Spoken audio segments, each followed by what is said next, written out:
Hours of audio, kids, in the Smodcast podcast archives that you can stick into your ear holes and listen to. Or do you want to look at something? Are you one of them dirty cucks? Well, then go to the Smithsonian screening room where you can watch hundreds of hours of video of my entire career spanning from the beginning up till now, including my daily morning show, Wake and Bake, man, where we just smoke weed, hang out, and I tell you what I'm working on. Plus, there's exclusive events. We've had Clerks 3 screenings for our club members. We've had Smodcastle exclusive shows for our members back in Jersey.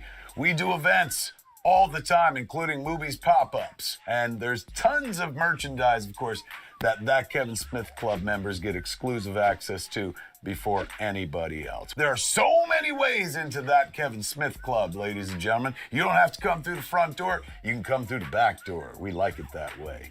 Sign up as a clerk where you get access to all the audio that we got. Or join as a mall rat. That gives you all the audio and all the video as well. Or join as a fun employee, ladies and gentlemen. You'll get a new t-shirt, an exclusive That Kevin Smith Club t-shirt every quarter. Or join as a yoga hoser and get yourself something cool like a That Kevin Smith Wake and Bake Bowl, ladies and gentlemen. Those are our existing levels, but what about the new levels? That's right. For 2022, we've added some levels, including the fashionable male. You get everything that the clerk, the mall rat, the yoga hoser, and the fun employee gets, but you also get once a year an exclusive piece of wardrobe from a Kevin Smith film, straight out the View universe from the Secret Stash archives. Or join as a brand new Ranger Danger, man. That gives you everything that the clerk, the mall rat, the fun employee, and the yoga hoser gets, as well as what the fashionable male gets.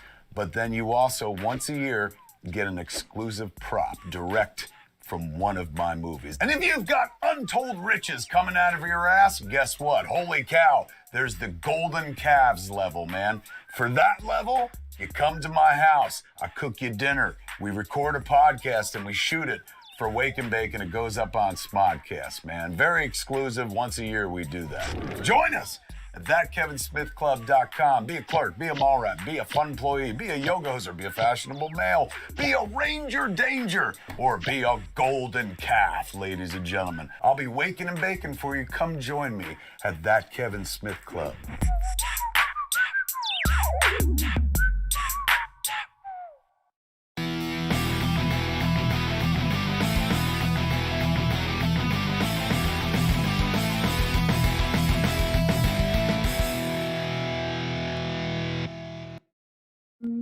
Holy crap, ladies and gentlemen.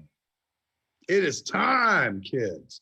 It's time to get behind me and Marc Bernardin as we bring you the finds of pop culture. It is Fat Man Beyond time, ladies and gentlemen. I'm Kevin Smith. I am Marc Bernardin. Hey! Oh. Kids, welcome to I guess June. I don't think we've done this in June yet, have we? Or did we? I don't think so. It has been, as they say, a minute. Last time we did a show, I think Mandalorian season 1 was on. No, we did talk about Kenobi. I remember that. We talked about the first 2 episodes of Kenobi. We talked about Top Gun Maverick. Yeah, that's right. You saw Maverick. I still haven't gone to see it. I went and had COVID. I think I talked about that though too, didn't I? Mm-hmm. Ever since then, they announced Masters of the Universe season 2. Revolution. Yes, Revolution. I've been sitting on that information for like a long, long time. I've been very quiet about it. So I was so delighted when they put it out there. I just finished a script on this other thing I'm working on. And now I'm diving into a new movie script. This morning I got up and I was like, I think I'm going to start writing a movie. And what rare air I'm breathing. I mean, look, anybody can get up every morning and be like, I think I'm going to write a movie. But I do it with a pretty good, like 90% chance that I can make it come to life as well. And I was explaining to my wife, like, when people like try to have affairs and shit like that, it seems like they're always trying to start like something new. Everyone likes the beginning of a thing, right? Like start of something and shit. And it's, you know, all the fucking crap that happens at the end of that nobody wants to think about and stuff. I was like, I don't like do that with people. Like I do that with scripts. When I start a new script, like it is like, oh my God, like what are the possibilities here? Like what's going to happen? Like never mind the ones that you get paid to write. You know what's going to happen there because generally there's an outline. But the thing that you write for you, man, like, where do we go? You know, you have a vague idea. You have like 5 points to get to that'll get you from credits to credits, but you don't know what all these fuckers are going to say. And like every day is a goddamn adventure where it's electric, where you're discovering the story and like finding nuances and falling in love with it hardcore. And it's this weird romance that you know will come to an end. Like it's intense, it burns fucking hot as hell. But then at the end of it all, like you will be done with the screenwriting and it will become something else if you're lucky. So like I'm in that period. I woke up this morning, like when I'm in writer mode that I want to write something, or I've got like, I got a few ideas I want to get out. Like you can't fucking make me sleep. Like I was up at 4 a.m. this morning, just like pounding fucking keys. Normally I'm up at 4 a.m. pounding my dick right here in the office. But today, prolific with the words. And oh my God, it was just such joy. Every once in a while, I remember how wonderful it is to be a writer. Like you're never bored. You can never be bored in this life if you could just sit down with a keyboard and fucking start crafting a little world. So I've just been having a fucking blast doing that. That's part of the blast. The other part of the blast is my mom is out here. Oh, Grace. That's right. Grace is in town. Amazing Grace herself. My sainted fucking mother, ladies and gentlemen. And she was here the first night. She got here on Sunday. Monday morning, I went down to the room to say, hey, Mom, good morning. She's on the floor, splayed on the floor, my 76-year-old mother. And, you know, you've been to my house. It ain't like plush carpets. It's all fucking hard tile. So I'm like, no, like on my watch on day one. But she had kind of slipped out of the bed and stuff. And that's when I had to turn up my game. It's no longer like time was Mom could visit and you'd be like, all right, like you got this whole section of the house, like call me when you need me or whatever. Fuck. But now, you know, a lot more hands-on care. I saw a glimpse of the future all week, Mark, and my own future. Because my mom and me have a very similar body type and everything like that. So I'm like, this is where I went. This is how I end up, man. Like, so it's important to be friends with people. Cause like one day we need help, bro. No man's an island. Yeah, it really, really is. I mean, you start helpless and you kind of go out helpless. Not like helpless and shit, but like there's no worse feeling in the world than like, you know, walking in and your mom's on the ground. And she was in like blankets and shit. I was like, did you fall? She's like, no, I gently, slowly slid off the bed. And I used the blankets to break my fall. I'm like, not like. Oh, so she MacGyvered her way out of the bed? This was a toddler breaking out of a crib? She's a fucking Avenger, bro. Like, you know, you can't stop Grace. Knock wood. So she's been here and we've been rolling around having a blast and whatnot. She loves her son's world. Like everything is fascinating to her and stuff. But yesterday we had this kind of cool moment where we were just bombing around. We went over to the valley.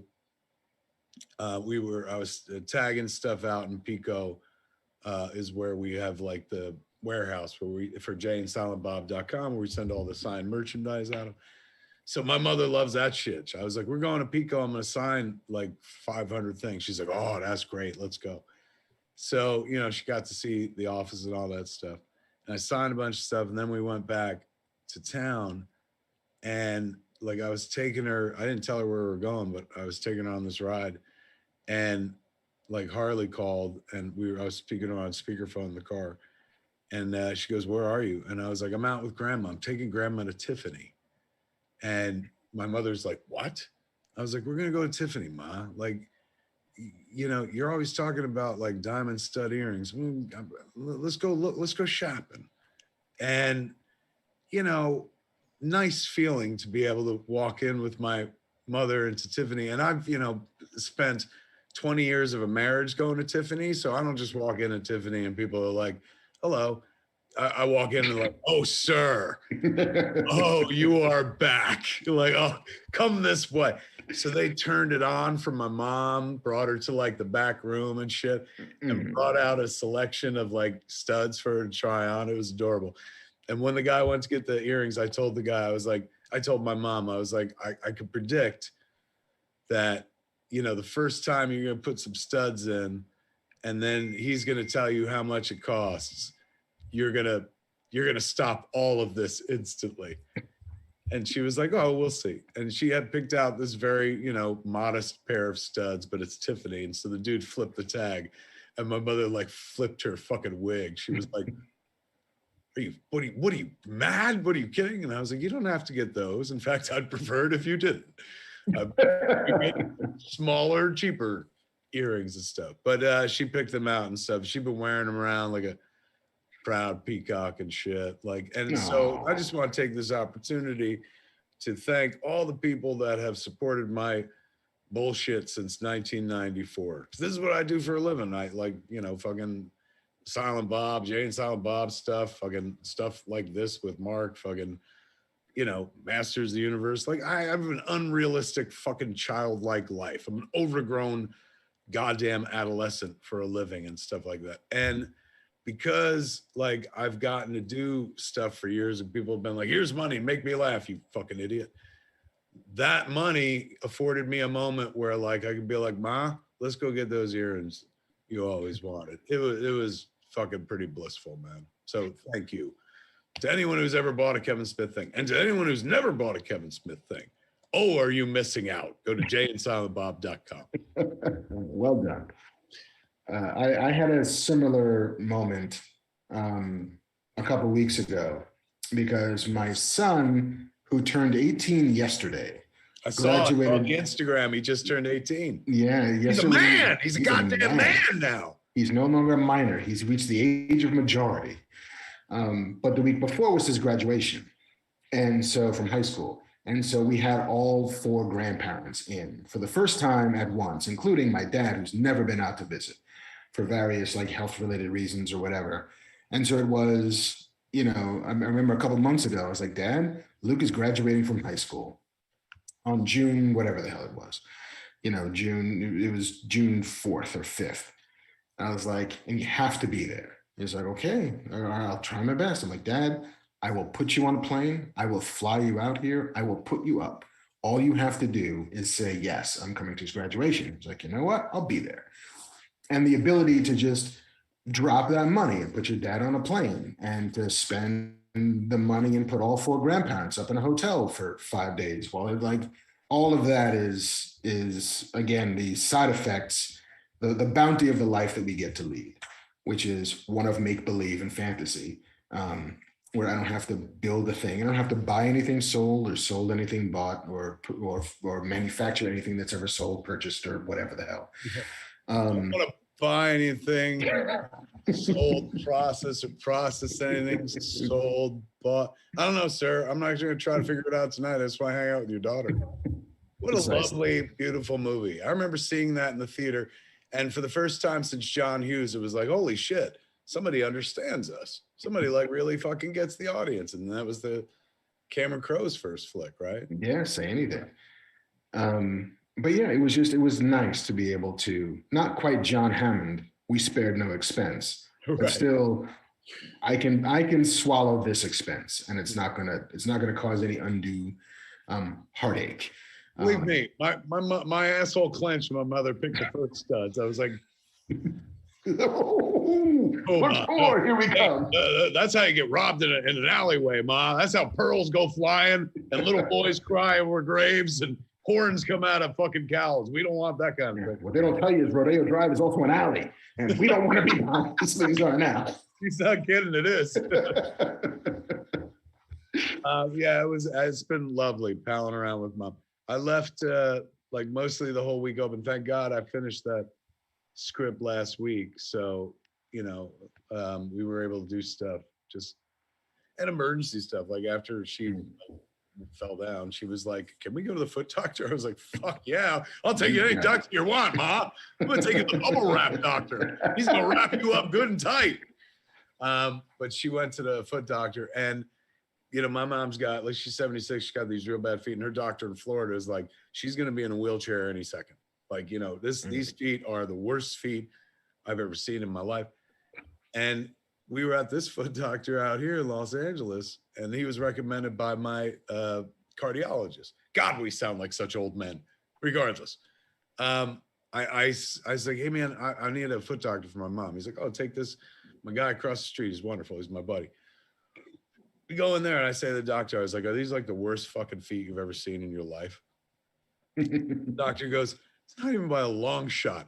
I had to put together someone's foot that got blown apart by a shotgun." I was like, "What?" He's like, "Oh, we get gangrene. We get half feet in here." He's going like, how old is your mom? 75? And she was like, "I'm 76. He's like, "She has 76-year-old feet." He's going, "Look, you know, she's got some of this, and then maybe there's the beginning of gout or whatever the hell. But like, you know," he's like, "that requires cherry juice." Like, who knew? You know what the gout is? Like, they called it the king's disease. Stuff like, if you eat really rich foods that like meat, you know, wine, shellfish, fish, shellfish and shit. For some reason, they got these purines or whatever. They go right to your fucking foot. So, like, you know, the guy, I was going, "Well, I'm vegan. I don't have to worry about that." He goes, "You kidding me? Fucking beans." And I was like, "Beans, like pintos and chickpeas?" He's like, "Oh yeah." He's going, "Cashews?" I was like, "I eat all three of those." It's like, you're next. So you got to cut it with like cherry juice and shit. Like, it's crazy. Medical science, so fucking weird. But this guy says, my mom's foot, he's like, she's gonna be fine. She's gonna be walking on that for a while. Like, you know, there's no harm. You know, he's like, they're not great, but they're not like what you seem to think they are and stuff. Right. That was a fucking load off, man, where I was like, nice. And then suddenly I was like, "Let's take you to every doctor in Los Angeles." What do you gotta have done? Yeah, for every part of your body, and let's see if they beat the Florida doctors and shit. I love that you have like the Pretty Woman montage sequence, but with your mom and doctors. Just swanning in. She waltzes in with a urine cup full to the fucking top, screws the cap on, hands it over. Yeah, it's been lovely. And a reminder, kids, like, you know, you get one mother, maybe two if you're lucky in this life. I only got one. So treat them well. Go hug them if you can, if you got one nearby and stuff. Yeah. If you don't, go hug someone else's mother. Ask first, though. True. Yeah, that gets weird. Always a good idea. Yeah, I was on the other side of the arrangement you made, which is I had my, you know, all four grandparents in for a week, and then my mom stuck around for another week. And that week my mom was in town, that Friday I had a script due on the show that I was working on. So you usually get on a TV show 2.5 weeks to write a draft of an episode.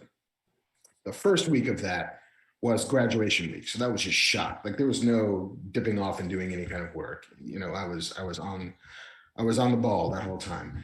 And then that second week, I had to do 2 weeks worth of work in 1 week's worth of time. Ooh. And then we were supposed to have a Fat Man like that Wednesday or Thursday, whatever it was. It was like, "Kev, it would be, if it's cool with you, can we push this to next week? Because every last minute I need to spend writing this thing." And you were gracious enough to be like, "No problem, it's fine." And like, I got it done. I turned it in. Do you write well under pressure? It is almost the only way that I can write. Is that right? Yeah, because 20 years as a journalist has instilled the need for a deadline. Like, if you give me a deadline, you'll have it when the deadline expires. If I have no deadline, I will take years to do a thing until somebody gives me an arbitrary deadline. And it can be bullshit. It just needs to be a thing. Yeah, the pressure of either bills or deadlines is what gets a thing done in my house. Bills are its own kind of deadline. Like, we gotta. Very true. Yeah, I'm always like, I don't really treat deadlines all that seriously, and I'm not like a deadline writer, but I do. the last thing I was working on, like I actually put aside and wrote something entire. I Barton Finked it. Like, remember the Coen brothers were trying to write fucking Miller's Crossing, and they were like, "Fuck, I can't nail it. Let's just write this." And they wrote Barton Fink, and then they went back and finished Miller's Crossing, like as you do. Sometimes you just got to get out of a thing and go do something else, and then for me at least, and fall in love with just the joy of writing before it becomes like, oh, it's a thing I have to do. Like, it's a thing I always want to do. It's like the only thing I'm like decent at in life. I'm not gonna say good because the internet will be like, no, you're not. But like, I could string some words together. So it's nice. It's nice to be still be able to do that. Still be able to appreciate it. Waiting for that moment when, like, I don't like this shit anymore. You know, some people get old in this business and they're like, fucking, they get resentful and like, you know, I'm over it. I've had it. I still fucking like making pretend. I'm still like, I drive out of here. You know, I've been driving around with my mom a lot. I pass like the Hollywood sign in the distance. It's not like right next to me, but I see it, the Hollywood sign every day. And it never gets like tired for me where I'm like, fucking Hollywood, that's where they make movies, you know. I hope that never goes away. It's real fucking nice. I felt that watching a program or two that we'll be talking about very, very soon once we give way to our sponsors. But before we do that, what was it like watching your kid graduate? It was not as emotional as I expected it to be, because I expected it to be a wreck. Right. I expected to just be this just blubbering mass of. Instead, you criticized it like everything else we watch here. You were like, I didn't believe it. I didn't believe any of them. I don't think they earned it. Better third act. That's the choice you made. Okay. Fine. It's a 3.5-hour event for 30 seconds of joy, but okay. It was one of those. How many kids in the class? 10, about 1,100 kids. Oh, I graduated with 78. My graduation ceremony was that. We had like 900 kids in the whole school if we were lucky, man. I went to that school you saw in Little House on the Prairie where they're all in like one room with Miss Beadle and shit. Yeah, it's like we could do one round of pomp and circumstance and everybody's in their seats, like not. What'd you get out of it? Besides no tears. Besides, I mean, it was emotional. It was emotional once I found him after the graduation. You know, the watching it happen was just like, all right, you know, I feel pretty good about it. You know, I'm proud of him, needless to say. But it was once he, you know, did his thing and, you know, got out of his seat and they throw their caps in the air. And then you're just sitting there like a schmuck, as every other parent is. Like, where's my kid? I don't know. There's 1,100 kids here. I'm hoping he's there. And then when he finds you and then you get to hug him, like that's the moment when it was like, you know, tender. But it was just, I felt, jealous is the wrong word, but I know how the world opens up to you, how it expands for you once you begin those giant milestones. Once it becomes, all right, you're out of high school now. Now you're going to college. Now you're gonna be who you are. You know, you're gonna discover who that is. And the ability to do that, to have that latitude, to be a kid who's becoming a man who will take care of himself. You know, that was more emotional to me. And also this is the summer of emotion because he's going to college in like a month and a half, middle of August. Local? San Diego State. So not too far away. That's not too far away. But so it's all right, he's going to be moving out of the house. We're going to have to drop him off at college and then drive away like you see in all the movies and try not to swerve and crash into trees because your eyes are full of tears. Like that, it's the beginning of the crest into, oh shit, he's gone, right?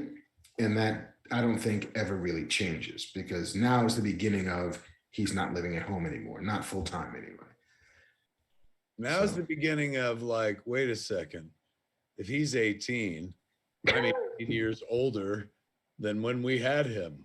Oh my God, I'm an old man. This is where it starts sinking in. All that make pretend we do for a living allows us to stave off age, but when the kids accomplish things and become adults and grow up and shit, there's no denying that much time has gone by. Yeah, no matter how many times I can wear sweatpants to work and silly t-shirts and still get paid for it, time has marched in defiance of my will. That's true. And then ironically, one day the kids turn around, there's like, stop wearing sweatpants and silly t-shirts around the house. And you're like, but I worked so hard to be able to do just that. I'm 72 years old. What do you want from me? Well, congratulations. It's, you know, it's the parents' graduation as well as the kids. And, you know, you put in the time, for heaven's sakes, all the educating and whatnot. Indeed. Keeping the girls off the pole and the boys off the pipe, as Chris Rock. Oh, look at that. Bamf Man is here to say something. He knows a thing or two about being a dad. What's up, Bamf Man? I feel like I haven't been on the show forever because I missed the last one. That's right. But you were here last time. It was Will, and Will was like all about even that shit. He was so ready to like throw you under the bus and take your place. He was like, so this is what stardom feels like. He was what was he, the DILF? He was a DILF. I actually have two stories. I usually don't like jump in up front, but I missed the show because I was at Disneyland with my daughter for the first time. They did a special Star Wars night and we got tickets. And she loved Disney. She loved the fireworks. We kept her out till midnight, which, like, what a little champion of a 18-month-old kid. And then when she went home, and this is going to sound kind of douchey, but I met up with some of my friends, one of them being Jet Lucas, who's George Lucas's son. And we were waiting to go into Oga's Cantina, and somebody, I know. Somebody went up to him and goes, hey, man, I'm sorry, I recognize you, but do you mind if you take a picture with me? And he's like, yeah, sure. Then the guy's two friends walked over to me and go, hey, Bamf Man, I recognize you. I want my picture with you. And so I was like, oh my God, Zet Jukasa, who saved Bail Organa's life, is less famous than I am. He only took one photo. And then I do all this stuff for The Hollywood Reporter. And I was doing a thing with Josh Brolin for Outer Range. And he showed up early. So we were all just sitting on the Zoom.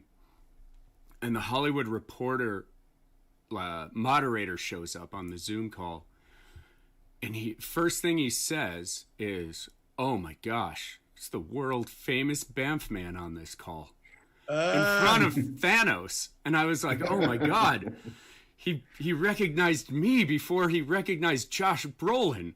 I feel like the most famous person in the world. So, see, man, you fucking hang with us, we'll take you places, baby. You got access, me and Mark. Take that shirt down a little bit. Yeah, we'll make you famous. Oh my God, that's awesome, man. Like, so that was weird fun when I run into people in the real world who talk about this show. It always delights me. Like, you know, it delights me when they fucking say anything positive. But like the movies, I'm accustomed to. It's not like everyone loves the movies. Like, believe me, there are a lot of motherfuckers who do not like these movies that I make at all. But generally speaking, it's more people say things about the movies. When they're just like, oh my God, fucking please tell Mark, like, that show is amazing because of him. And I'm like, you want me to pass that on to him? Because that sounded like a backhanded fucking compliment right there. And I have fucking heard about Bamf Man too. I've heard people be like, because I'll be like, well, JC, my friend JC, he owns like the Scum and Villainy Cantina. And people will be like, oh, Bamf Man. I'm like, yes.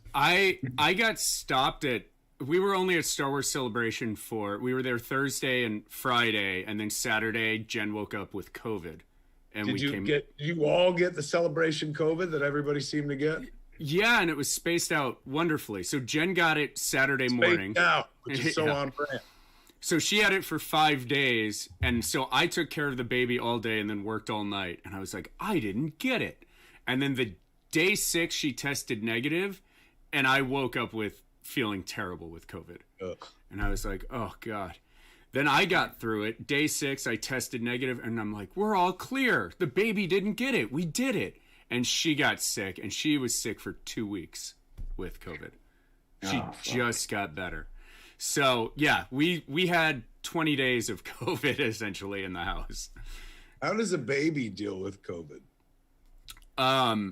She was up coughing all night, like really snotty. Like her general temperament is really good, and she was really whiny and just wanted to lie down in bed and watch Sesame Street with mom. Is all she did for like a week. I mean, like, you back that play? That sounds pretty fucking amazing. Suddenly my mom's here. I'm gonna go fucking lay down in bed with her and watch this. Be real big to be like, let's count, right? One of these things is not like the other. How adorable, man. Like, but also how harrowing. Like, could you imagine, like, we get sick. We got a general idea of shit because we've been around for a while. You're fucking 1 year old, and all of a sudden you're like, what is this? Life sucks. Why'd they bring me here? Everything is horrible. Because you've never really dealt with sickness before. It's a shame. Yeah, well, and she hasn't been sick because she was a pandemic kid. So she wasn't out of the house. Like, very sheltered. Yeah. So, but I did. We were at Celebration for 2 days, really, and I must have gotten recognized every 15 or 20 minutes. Oh, Banff man. Oh, Scum and Villainy. Oh, Banff man. It was wild. Those are our people right there. So, yeah, it was fun though. It was like what I'm hearing. The note behind the note is we should be doing a Disney vlog. Disney Boundin' with Kev, Mark, and fucking Banff. Yeah. Well, we can see if we can get in on the Disney's Golden Showers or whatever the fuck, where for like $120,000 you get to go to all of the Disney parks on a private jet. I thought you were gonna say like for $120,000, Little Mermaid takes a whiz on you. I'm like, that's the Golden Shower deal that I think a lot of people would. I mean, beat a path to Disney for. They can't advertise that, but. Or Prince Eric. Either one. Or the dog, even if you're into that. What a singing lobster. Was he a lobster? No, was he a shrimp? He was a crab. Crab, that's right. Unzips his spine under the sea. Just hitting everything. Was he a mollusk? Was he a fluke? With a crustacean, perhaps. Dolphin, wasn't he? Sea anemone? Was he a flounder? No, he was a flounder. He's not that flounder. Yeah, man. I don't know if I could go for that Golden Shower deal. As sexy. No. I mean, I'm thinking. Don't knock it. Yeah, really. What is it? You get to go to all the parks? Let me see if I can find this thing. But it was some, massive amount of money to go do this fucking. I'm gonna track it down. Don't mind me. Let's move along. Dead air. I should be filling this air, but like, I'm seeing a lot of lag. Apparently, people are bitching about a lag. JC, you seeing this lag? Yeah, I'm looking at it. I'm trying to figure out why it's doing that. Buffering every 5 seconds for me, folks are saying. It's choppy like Leonardo's katana for me too. Well, ooh, hey now. Look at that. Fucking. Yeah. That's a writer. That is mutant mo. Lag, super bad buffer. Man, I feel like I'm getting yelled at. It looks good. Oh no. What happened? It's getting better. Close all hub tabs. Same buffering. I thought the lag was just me. Uh-oh, dude. Here comes the insurrection. We need the DILF. They're coming for Will. I think Will might have fucking set a time bomb in your system, bro. Hit you up with a dirty lag so he could come in and rescue us. Fucking Tom Cruise and Endless Love style. Let me see. Which we didn't see. It was just a story that he told. I know everyone's talking about Tom Cruise because of Top Gun Maverick. I say reach back to Endless Love. He wasn't even the star, and still he captured your imagination. A performance that only got better when he was in Taps, and he was just blowing people away. It's beautiful, man. And he was jacked. Remember when Tom Cruise was like built like a brick shithouse in Taps? What are we talking about? I turned away from the screen for 1 second. And suddenly, remember when Tom Cruise was jacked? I went down a Tom Cruise rabbit hole between Endless Love and Taps. I know it's popular. Lag is healthy for the body. Lagged on him saying lag. What is The going Beast on Game with says, this? well, at least I'm high for this. There. No refreshing, didn't work. YouTube hates us. It's intermittent. I can I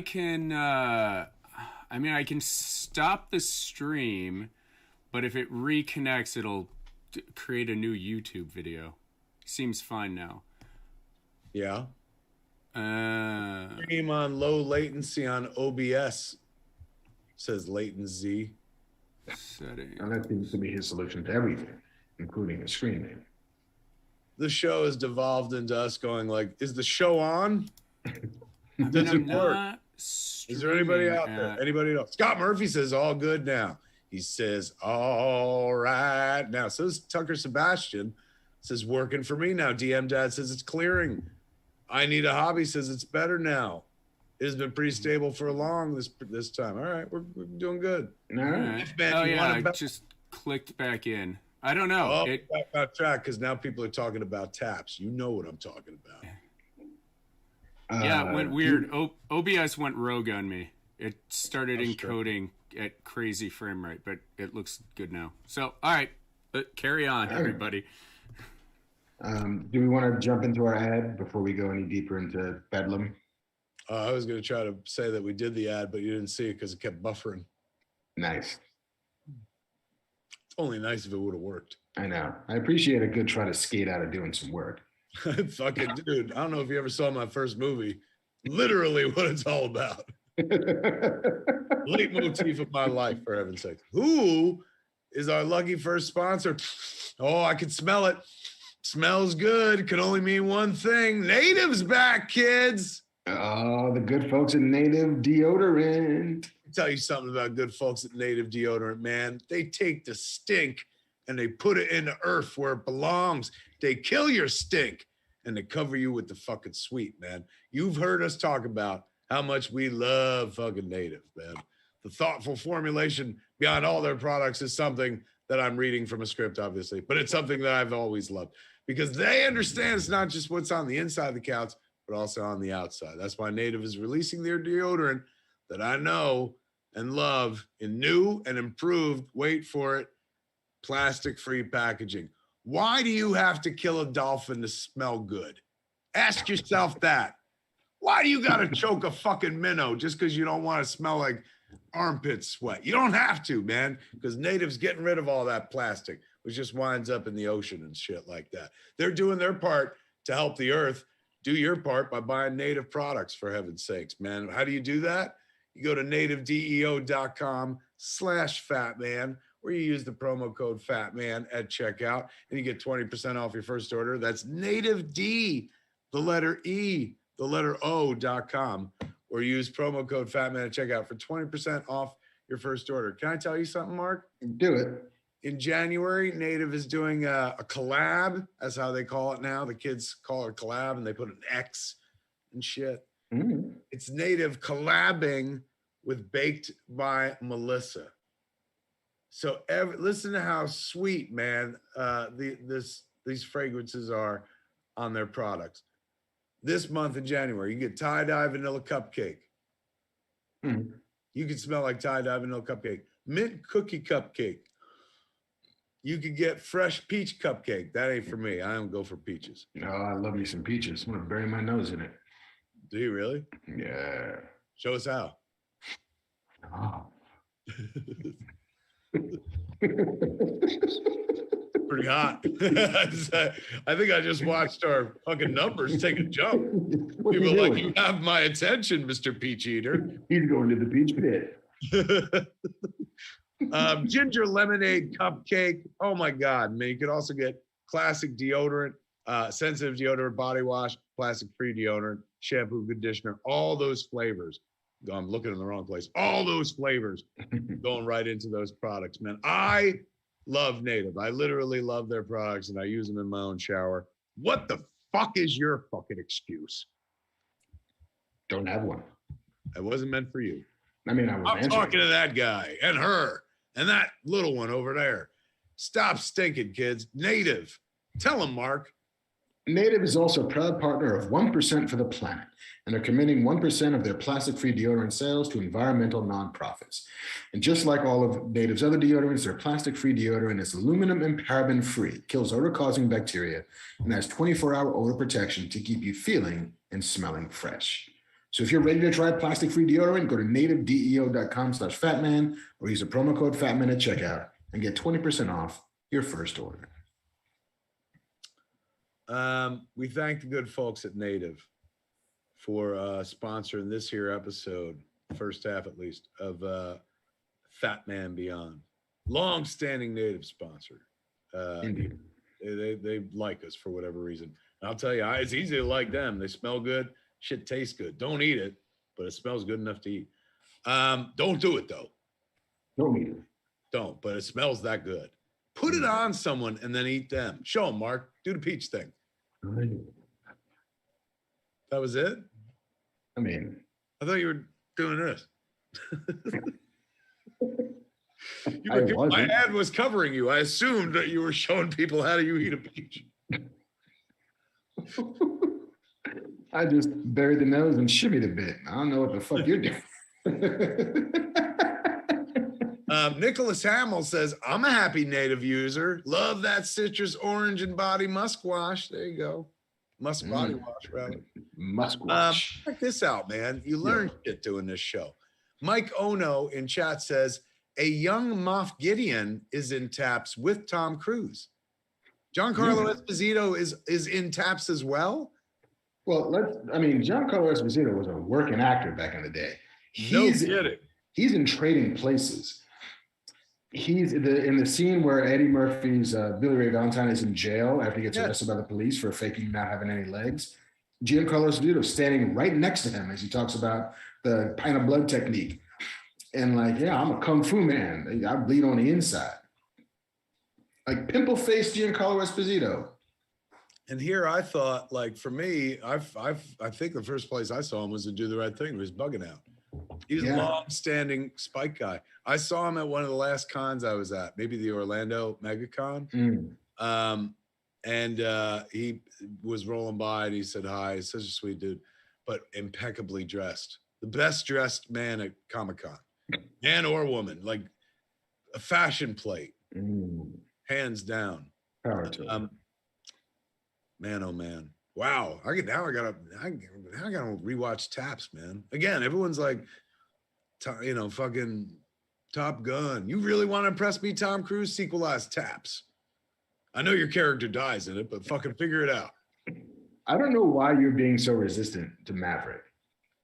Because here's the thing. Don't do it. Why? Because everyone's telling me to watch it. I told you to watch it a month ago. You know me. When everyone told me to wear a mask, I wouldn't do it, Mark. When everyone told me to get my vaccinations, I wouldn't do it. I won't be told what to do. No, I will eventually see Maverick. I did get the COVID and, was not thinking about it too much. Right. I will watch it. I promise. I probably won't go see it in the theater. He don't need my help. I heard the movie did very well. Yeah. $400 million domestic. Oh my God. My God. Yeah. It's a man in a plane. Grow up. No, I understand. I get it. I like my superhero movies. My superheroes wear masks, not helmets. Goggles. Well, I guess some of them wear helmets and goggles. Top Gun Maverick is what if Steve Rogers was a pilot and not a guy who threw a shield? That's what that movie is. It is a completely unironic. You may have just sold the ticket, my friend. I know how to speak, Kevin. Why don't they just put that on the fucking poster? Captain America, but the plane is a shield, dummy. I'm like, he could throw it like nobody else's business. All right, man. All right. We've seen some shit, yeah? Yeah, let's talk about some things. Kids, I'm going to be honest with you, and I know saying this is going to get me beat up by some people in chat or on the internet at large, but I have not watched today's episodes of Ms. Marvel and Obi-Wan Kenobi. I'm not saying we can't talk about them. If Mark has, he could totally spoil them and shit. I'm such a stoner. By the time I sit down to watch it, I'll forget that Mark told me about it. I ever tell you that story about the Sixth Sense? My man fucking Ratface was working on it. Ratface is our production designer on many of our movies, including the most recent one, Clerks 3. And years ago, you know, he works like on our movies, he's a production designer, but on M. Night Shyamalan movies, he's like a buyer or something like that, production buyer or something. So he works on like worked on the M. Night Shyamalan movies. And, you know, one day he told me, I said, what you been working on? He goes, ew, I just got home, because he's from Philadelphia. I just got home from this movie with M. Night. And he goes, and at the end, like Bruce Willis is in it. And I was like, was he? What does he do? And he goes, at the end, spoilers, he goes, he dies. And I was like, the fuck out of here. He's like, yeah, the whole time it turns out the guy's dead. And I was like, wow, that sounds fucking cool. That movie comes out. I go see it with my wife in like fucking movie theater in Eatontown and shit. And I wasn't even stoner then. I completely fucking forgot. Ratface told me the story. So when the third act happened, spoilers, I was like, what the fuck? What a mind fucking blown. This is crazy. How crazy is this? This is and then I was like, wait a second. Ratface told me this whole fucking story like a year and a half ago. Holy shit, this ain't no crazy thing. I knew about this fucking thing. Stoner, I just don't pay attention. So the point is, you could spoil Obi-Wan and I'll still be able to enjoy it later. That being said, I have continued to enjoy Obi-Wan, particularly call it Obi-Wan Kenobi : the Darth Vader show. Because good Lord, they're just giving us all the fucking Vader, man. Like petty, shitty Vader. That's what I really loved. I love when he fucking met Ben Kenobi again. They fought and he lit the fucking ground on fire, and then he forced him onto the ground and he forced him across the fire and shit, just to be like, you did it to me, you piece of shit. I hope your limbs burn off. I hate you. Like, just like when he was dying in Revenge of the Sith. I thought that was so fucking dope. I'm like, not only is this the most fearsome fucking villain in the galaxy, what a petty bitch. Especially like the point where he like forces, he sparks the fire with his lightsaber, and he forces Obi-Wan Kenobi through it, and then he forces the fire out again because he could do that because he has the force. And then what's her face in De Reverma, like she shoots the ground again, and then the fire sparks up one more time, and then Vader's like, I can't do nothing about this fire. Yeah, he's like, I'm new at this. This ain't fucking Vader from Star Wars. This is but like year one Vader, so I don't know how to deal with an exploding transformer. I just do fires and force chokes. And I can only do fire once a night. Like I can't do this twice. Not that kind of fire. Does anybody want to fucking say something about my fire limitations? It's a little random. I'm sorry, Lord Vader. I don't understand why the Force works sometimes and then not other times. Why won't it work? I'm trying to choke you. Is there a button on your chest you need to press to reset the Force? How's your throat feel? You son of a bitch, you're gonna die. I crush your throat. I crush your throat. I crush it from over here. I have enjoyed it. I know there's some people that you know, I don't, my bar is low, I guess. Like, you know, I really can't say this shit around my wife because she'll be like, the fuck does that mean and shit. But my standards are pretty low because I'm entertained as fuck, man. I'm like, are you shitting me? This is the show we dreamed about when we were children. Like a weekly Darth Vader show? Like, it's crazy. It's crazy. That's the world we live in now. Star Wars works incredibly well as episodic fucking television. The Leia storyline continues to charm. You know, I continue to have no problem with fucking Reva. I think she's mean. I don't know why people have a problem with her. I'm like, it's fucking mean. You know what? Someone had a theory. Hey, Banff man, pop in here. Banff. I don't know if this happens in the latest episode, but like in the last episode I watched, Reva is talking to Leia and she talks about like, you know, fucking nobody's coming for you. Like when you're a kid, it sucks or whatever the fuck.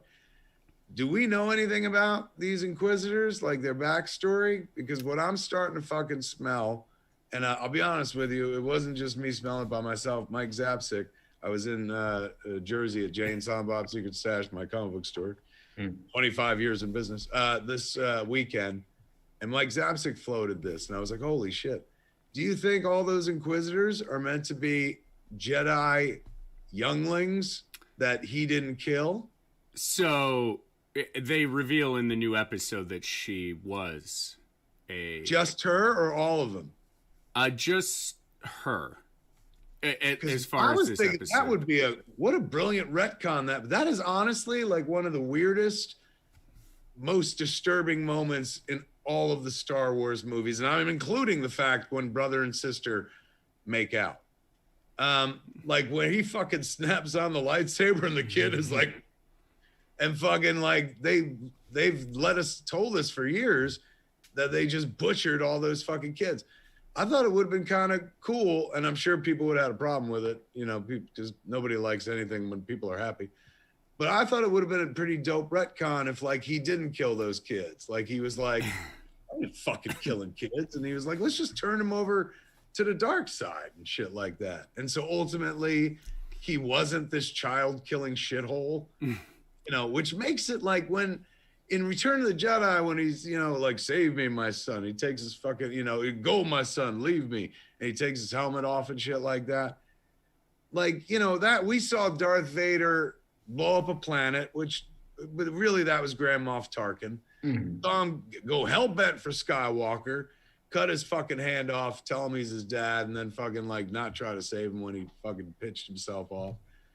And then in the third movie, he's like, I'm saving my son. It wasn't all bad and shit like that. And there's redemption. Nobody said anything in Return of the Jedi like, P.S., he killed children. Like, I know a bunch of children probably died on Alderaan, but again, that's Grand Moff Tarkin's thing and shit. The guy in the mask, before he wore a mask, like walked into a church and fucking slayed children with a lightsaber. It's easily something they could have retconned and stuff. I appreciate that they didn't. Why? Tell me. Because we live in a world in an era where it seems as if the reclamation of villains and the turning them into either anti-heroes or not as bad as you remember seems to be a little bit pervasive.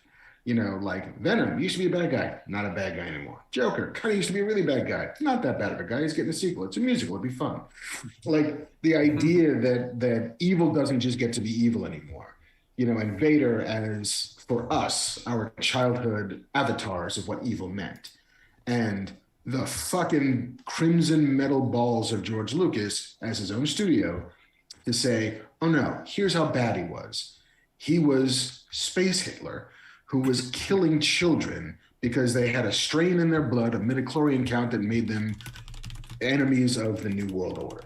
Like, that's fucking dark, and the fact that Lucasfilm and Disney has not undone that, I kind of appreciate that, because you want him to be so bad that the redemption arc is that long, and that only his son could have done it.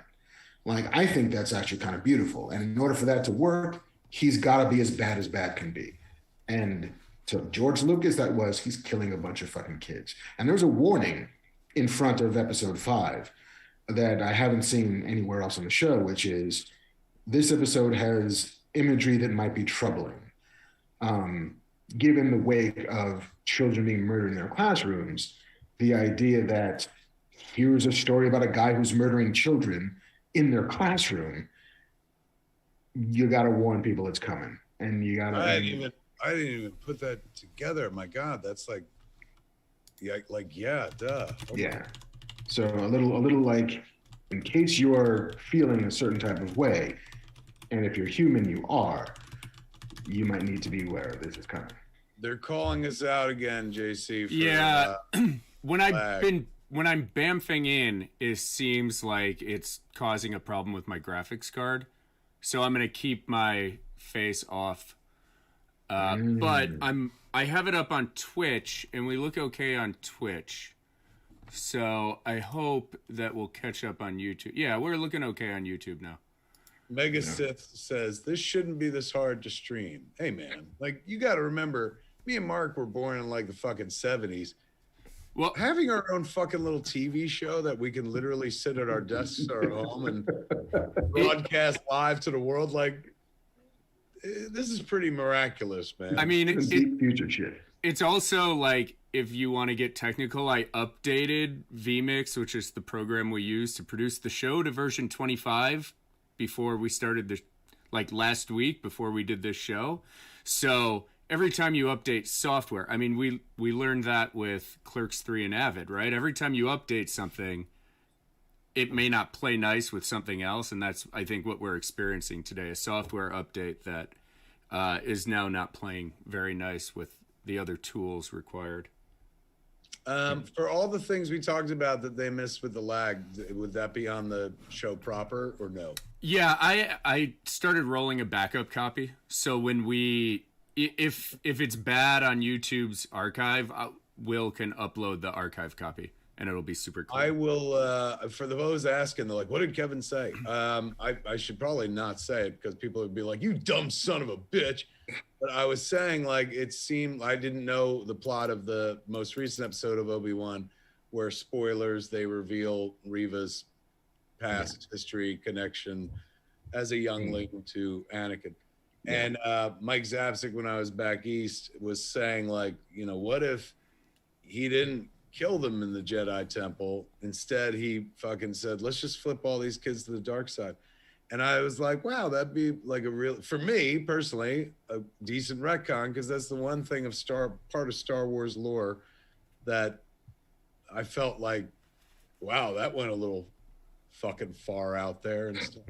Got real dark. But Mark countered by saying, no, they do that to every fucking character. Like Venom becomes an anti-hero, fucking Craven's about to be an anti-hero. Like all of Spider-Man's villains are about to be heroes of movies. Better believe in this lifetime, Thanos is going to come back and be a good guy as well. I mean, they did it in the What If. Like they made Thanos the sweetest bartender in the galaxy. Exactly. So Mark's argument was like, let Vader, man. Like if that's, and he got an excellent point. He's like, that wasn't some like, you know, JJ was like, ooh, let's make Anakin kill all the kids. That was George Lucas himself going like, I've gone dark. My money, he's killing children. Like, oh, okay. Like, I guess it is his money. But yeah, it was a moment where they could have retconned all of that. And instead there's just one, apparently. Yeah, I mean, and I think that and JC cannot bamf in to tell us that he can pipe up. But I think the idea was that the Empire had been rounding up Force-sensitive children. And then of those children, they made the third sister, fourth brother, the entire Inquisitor cadre of agents who were the most adept Force-sensitive kids who've been brought up in the Empire and in the system, who now have lightsabers but are not officially Jedi yet, or Sith, because there can be only two Sith. Yeah, and also, I think the other thing is everybody's like, the rule of two, right? Always two there are, a master and the apprentice. Well, that was Yoda's rule. That was never Palpatine's rule. That was never Vader's rule. They were always pretty loosey-goosey with that. So I don't know if Darth Vader would continue the tradition of the rule of two. I didn't go full evil to obey rules. The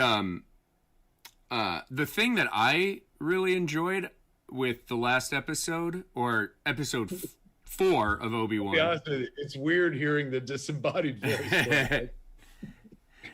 He's a Force ghost. Yeah, go Banff Ghost. Was that Reva put a tracker with Leia. The third sister put a tracker with Leia, which is, and Vader's like, what are you doing? You let them go? Which then Vader uses that same trick in A New Hope to track the Millennium Falcon. And Tarkin is like, you know, are you sure the homing beacon on the Millennium Falcon is secure? I'm taking an awful risk, Vader. This will better work. And Vader's like, yeah, the third sister taught me this 10 years ago. Yeah, he's like, I stole this from the third sister. Yeah, I mean, my problem, I have a few problems with the way Obi-Wan's been working out, but it has nothing to do with Ewan McGregor, who I remain incredibly delighted by every time he shows up on screen. Like, that's a dude doing a fucking job, and he's giving it his all. And the Vader performance is fantastic, although JC did break my heart a little bit by telling me that the voice is not James Earl Jones of today doing another Vader performance, but it is much like they're doing with Luke Skywalker. It's a digital synthesization amalgamation of every Vader performance put through the computer algorithm and then spit out to be new Vader dialogue. It sounded a little fresh to me. It sounds youngish, yeah, in a way that, especially considering like we heard him in Rogue One and he sounded oldish. yes. But recently, you know, on this show, it's like, wow, that sounds pretty good. But I figured in a world where they gave Mark his old voice with the same thing, I was like, why wouldn't they do that with young Vader? Why wouldn't they do it here? But there's, especially in episode 4, where it was, all right, so Princess Leia has been captured by the Empire. She's being held inside of an Imperial fortress, and Obi-Wan Kenobi has to mount a daring rescue with somebody on the inside who's got to talk to him on comms, who doesn't understand how to put down comms and talk quietly, whatever, but whatever. There's no... Sounds familiar. It sounds familiar, but there's no stakes, because we know both of these people are going to survive. They're not going to kill Obi-Wan, they're not going to kill Leia. They're torturing Leia for information that she does not have, which is, where's the rebel base? Ultimately, like, where the rebels hiding out? Where's the source of this underground railroad to get Jedi children to safety? She knows none of this. So everything that's happening in this episode kind of doesn't matter in the grand scheme of things. And they don't really invent a new thing to happen to take up that slack, because, yeah, they're going to escape. And sure, Reva's probably going to plant some kind of tracking device, because they're not going to kill him. And so she does what we think she's going to do. And so it leads us to episode 5, which all of these episodes have these moments that I do love. And episode 5 has a great moment between Obi-Wan Kenobi and Reva, in which she reveals who she is. She reveals that she was a youngin'. She reveals that she was there on Order 66 Day. And she reveals that she is not necessarily a sort of acolyte of Darth Vader, but she's there for revenge. Like, she wants to kill Anakin Skywalker because she recognized him, because she saw him as he hacked through the children. You know, in fact, like, he might have even given... He didn't save her? Anakin did not save her at all. You know, Anakin stabbed her. I thought there was like, I couldn't kill her, and that's why she's my favorite. No, it was like he stabs her, and then she says, I lay with the bodies of my dead friends so they wouldn't notice me. I mean, and then yeah. No wonder they put a warning at the head of this episode. Yeah. You know, and so then they reveal that, okay, well, Reva's out for revenge. She wants to kill Anakin Skywalker. And I'm like, oh, that's fucking great. What's she been waiting for? Because she's had nothing but like tea parties with Vader. If you told me that it was that Vader had kept himself like secreted away on his own Imperial carrier and nobody gets to come in there because he's fucking Darth Vader. He's on Mustafar. He never leaves because he's still feeling himself after burning up next to a volcano. And the whole idea was, how do we draw Vader out into the world? How best to do that? Obi-Wan Kenobi. Like, if I can bring Obi-Wan out, then I can bring Vader out, and then I can kill Vader. But, I mean, and spoilers for you, there's a scene where Vader's like, you are now the Grand Inquisitor. Here's your pin that I will pin on your chest. And if you really wanted to get close enough to me to stab me in the face with the lightsaber, you could do it. And she doesn't do it. I'm like, well, then what's her plan been? What's she been doing? You know, the same thing in episode 3, like when you know, Obi-Wan says, you remind me of your mother. You know, you have the same look on your mother's face. You know, I was like, that's beautiful. Like, the idea that Leia still doesn't quite jive with Leia remembering who her mother was. Because she says that in Jedi. She's like, do you have any memories of your mother? It's like, yeah, I remember her face. She was beautiful. And, you know, she was always very kind. It's like, no, you've never met this woman. Yeah, you came out of her and you were handed to a fucking guy and he took you to some other people, and you'd have to be a kid with the Force in you. Oh, you are. Maybe Sure. that. Maybe his Force babies have real good facial recognition right out the chute. Yeah. Right out of the canal. Luke just happened to look the other way, so he didn't remember what his mom looked like, but she was like, oh yeah, she was very pretty. Yeah. Like, there are emotional moments that I do really love. But the story and the plot kind of lets me down with unfortunate regularity. And I am still going to watch it because it's fucking Star Wars. Then again, we've talked about this ad nauseum, that because we are who we are, because we were born when we were born, because Star Wars is a foundational memory for us, we are hardwired to respond to all of this stuff, hoping that it will be great and dealing with it even if it's not. I'm fine. I like these shows. My bar is so fucking low. I guess nobody really respects my opinion because I just like everything. But like in chat, we got this guy, Stanley goes, all Star Wars shows have been very disappointing. I disagree. I'm not saying like you're wrong, Stanley. It's like a matter of taste, but like I found all of them satisfying where I'm like, can't believe we're getting Star Wars shows. This is fucking nuts, man. Ash Williams says she's an annoying actress besides Obi-Wan and Vader. This show is unwatchable. I don't know. I disagree. I think it's totally watchable. Like I'm never bored. And sometimes I'm actually excited. And I'm like, this is fucking Star Wars, man. Yeah. I mean, I think the writing has not. Stephen Bazin in Twitter goes, Leia, basically young Sheldon. Wow. Ooh, that one hurt me. And I got no skin in the game whatsoever. I'm just a watcher like him. But ouch, could you imagine? Yeah. But yeah, I think that Moses Ingram, who I like as an actress quite a bit, she was fantastic in Queen's Gambit. I just don't think the writing has helped that character very much. And so all she has to do is give mood where there's no real foundation for it. You know, until you get to episode 5, where there's actually a great scene where it's all about character and it's all about why she's doing what she's doing, and it's all informed by that. But she's been a bit on an island by the text. And so I don't blame her for that. I don't blame anybody for anything. Do you think Yoda shows up? Bam. He can't. Well, Force Ghost maybe. Oh, Bam Man is here. We can hear him. No, the end needs to be, I mean, if it's anything other than Qui-Gon Jinn showing up saying, I'm going to teach you how to be a blue ghost, it's a mistake.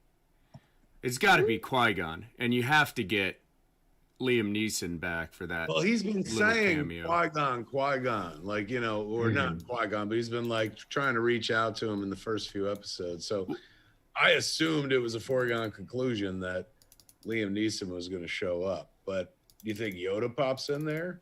I mean, no, because Yoda's in isolation on Dagobah. I don't think he took his little spaceship off. How fucking condescending you sound, his little spaceship. Look at his little spaceship. Remember when fucking Grogu was flying the little spaceship? That was adorable. Yeah, I guess they're like, why would we show Yoda? He's old. Nobody gives a fuck. We're going to show Baby Yoda from now on. Yeah. Nothing but Baby Yoda, 24 hours a day, 7 days a week. Disney Plus is going to become the MTV of Baby Yoda. And I'd be fine with that. I would never get tired of Baby Yoda, ever. I mean, do we have to ask, you know, and JC, I don't know how you feel about this, but it's starting to emerge, the picture of Obi-Wan Kenobi as a Jedi, is he's not a very good one. In that he failed, like his one job was to raise Anakin to be a great Jedi, and he fails miserably at that. He's not a particularly good tactician. He's an okay laser swordsman. He's not a great divorced dad to Luke Skywalker. His battlefield tactics are woeful. Like, is he any good at this? Is a question I don't think we've ever asked before, because we've always been like, oh, it's fucking Obi-Wan Kenobi. Like, he's badass. Look at him. He's fucking Obi-Wan Kenobi. Yeah, maybe he's just one of those cats that, like, those who can't do teach. Like, he just knows a lot about the Force, but they're like, hey, fucking do it. And he's like, well. The thing that I see Obi-Wan as, Bamf, Yeah. I'm here, invisible. The thing that I see Obi-Wan as is he's like the best of like a bad church. Like the Jedi didn't work because they were too dogmatic and there's too much hubris, which is what the prequels are all about, right? Is Jedi cannot love. But Luke, through love, shows that that's how you save the galaxy, right? Luke's love for his father brings his father back, and love, the thing that Jedis had to swear off, is the thing that saves the universe in the end. So Obi-Wan was like the high priest of people saying that love isn't the right thing. So I guess from a certain point of view, he's a great Jedi, but also he's a terrible Jedi. Yeah, I mean, but I just mean like the nuts and boltsy shit of like, hey man, maybe don't neg this kid who seems like he's on the edge. Like, like, hey, you're doing great, Anakin, instead of you're a failure, Anakin. You don't seem to understand that every time you want to win too much, Anakin. It's like, dude, just fucking chill. This is Dangerous Minds territory. He's about to be a gangbanger, and you need to be Michelle Pfeiffer. Do you know what he's like? He's like, who's the dude in Ted Lasso? Nate. He's Nate the Great. Fucking Nate, man. Like, you know, Qui-Gon was his Ted Lasso. He's a real good coach. And for some reason, Nate just has to put fuckers down in order to coach and shit. Yeah, just tell him that he's a bit of a round communist. I'll tell you right now, Obi-Wan better park the fucking bus. It's that simple. Thank you. Thank you. Reaching back to Lasso season 2 for that one, kids. Nice job. Command Z in chat says the Star Wars shows have the narrative sophistication just above old Saturday morning cartoons. They look great, though. I would argue that that's what they're supposed to be, no? Like, was it any more sophisticated than this is a modern take on, you know, fucking Buck Rogers cliffhangers from back in the day? Isn't that what Lucas ultimately first wanted to do? He's like, I want to make Flash Gordon or Buck Rogers, and instead he just came up with Star Wars, or am I just making that up? Yeah, I mean, there's a reason why we call them space operas, right? Like they're supposed to be these big, gigantic emotional swings, and not necessarily the hard sci-fi of Isaac Asimov or Ray Bradbury or some shit like that. They don't have to be fucking brilliant. They could be totally above this, like right around the same sophistication of Saturday morning cartoons for me. I mean, I don't come to these movies looking for stories about like the soul and the human condition. I come to, well, they promise you a lot of war and the stars, kids. And to be honest with you, it's kind of my thing. Has been since I was 7 years old. So every time they put that there, man, I'm like, I'll fucking watch this. Like, I never get. Do you think it's an age thing? And I'm not trying to be ageist here and say like, well, it's because I grew up with it. But do you think it's because like I'm 51 and I'm like, are you shitting me? Like they're doing a fucking show where Vader is just like some petty little shithole who fucking tries to burn Obi-Wan alive. Like, oh my God, this is my so-called life, but in space. Like, I don't know. I feel very satisfied by what they're giving me. I never feel like they should do better. I'm like, why? When have they? Like, what's better than this? Star Wars once a week? Fuck, man. Yeah. Well, I still. But I get it. Some people like quality and shit. Oh, you know, I'm a quantity man. More Star Wars is better than less but better Star Wars. And I don't even subscribe to the theory that this is not good Star Wars. I've enjoyed the fuck out of myself. My wife, you know, I keep throwing my wife in there and stuff, but even my wife, who usually hates shit, was just like, this is fucking fun. I was like, right? Like, holy shit. Who knew? And I was not looking forward to Obi-Wan Kenobi when they announced it. I was like, ugh. Now this gives me hope for Andor, because I had no hope for fucking Andor whatsoever. Mm. But I, you know, for my money, I'm reverse of what some people in chat say. Like, so far, they're fucking, they're doing it with the Star Wars shows, as far as I'm concerned. Somebody in chat said, don't apologize, like what you like. Yes. But, you know, I once liked the idea that Spider-Man could have been one of 10 films.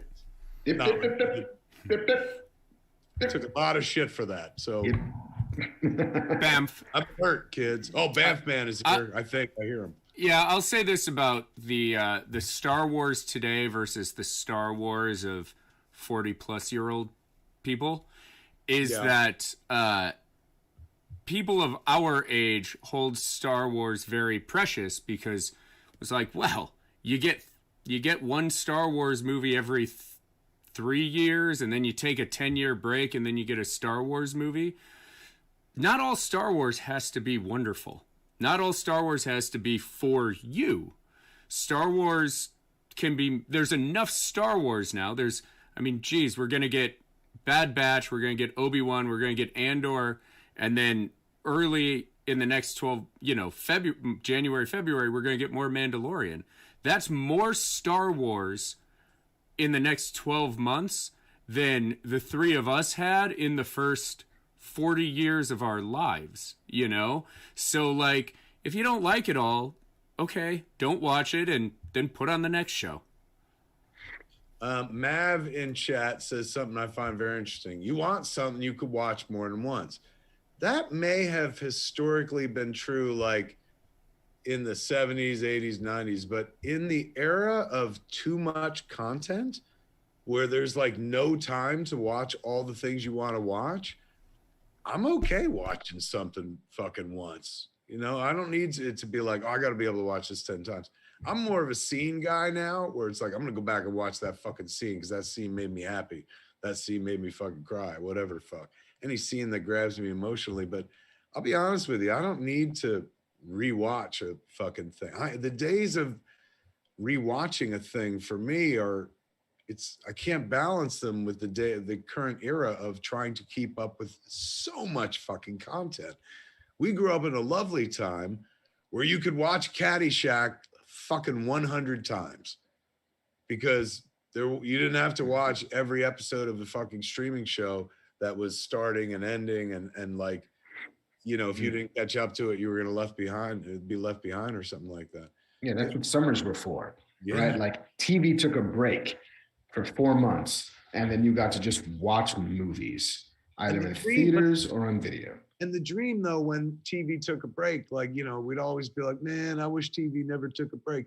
And we got what we fucking wished for. And now it's like, how do you keep up? Drowning in fucking content. Some folks are still talking about the lag. That seems to be a YouTube thing. I don't know. JC, how's that going? Yeah, I mean,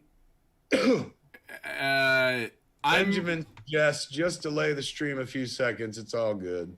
Yeah, my computer is struggling for whatever reason. I'll have it fixed for next show. I'm recording this to my hard drive so we can upload the high quality version later. Joey Elaine is coming at you hard saying, okay, this is just unwatchable with this lag. Come on, Joey. Don't lose faith in us. Or just watch it tomorrow when we re-upload it. Just muddle through. We'll muddle through somehow. We shall. Have Obi-Wan you seen Kenobi lightsaber still up? Have you seen The Boys yet? No, that's another fucking show I haven't watched yet. Jason Mewes just watched season 1, season 2, and the first 3 or 4 episodes of The Boys, and is now where I was at the end of season 2 of The Boys, where you got to wait. He's like, how the fuck am I supposed to watch this every week? Like, what? You can let him stack up if you want and stuff. He goes, oh, this is so fucking terrible. He's like, when I could watch the whole thing, it was amazing. The cry of the binger. It's particularly good this season so far. I mean, better than fucking the last 2 seasons? I mean, it's a little bit more focused than season 2 was. I like the way season 2 ended, but the run up to that was a little blurry for me. But yeah, it came out of the gate strong with maybe the most disgusting sex scene I've ever seen. You have my attention. Yeah, no, it's a like didn't think we were doing this on TV ever, but we fucking did this on TV. It makes exploding or driving a speedboat into a whale seem tame. And I mean, we talked about it the last couple of years, but Anthony Starr, who plays Homelander, is, and I put this on Twitter the other day, he is giving the best performance that I've seen on TV this year, because Homelander is frightening. And the way it's frightening and the quick silveriness with which he goes from perturbed to pleased to evil to grim to sardonic to funny, like, and it's at the fucking drop of a dime. This guy is just bouncing between all of these constellations. It's remarkable. It reminds me a bit of Tatiana Maslany in Orphan Black, which was a fantastic performance that was mostly ignored by everybody who gives awards for anything until I think the last season when it I was gonna lost. say, didn't she wind up winning an Emmy? She won a Golden Globe. I don't think she won an Emmy. I mean, perhaps the internet will correct me very quickly. I remember she was nominated, but I think she lost to like Sandra Oh or something like that. But he's remarkable and he's fantastic. And without him, I don't think that show works nearly as well.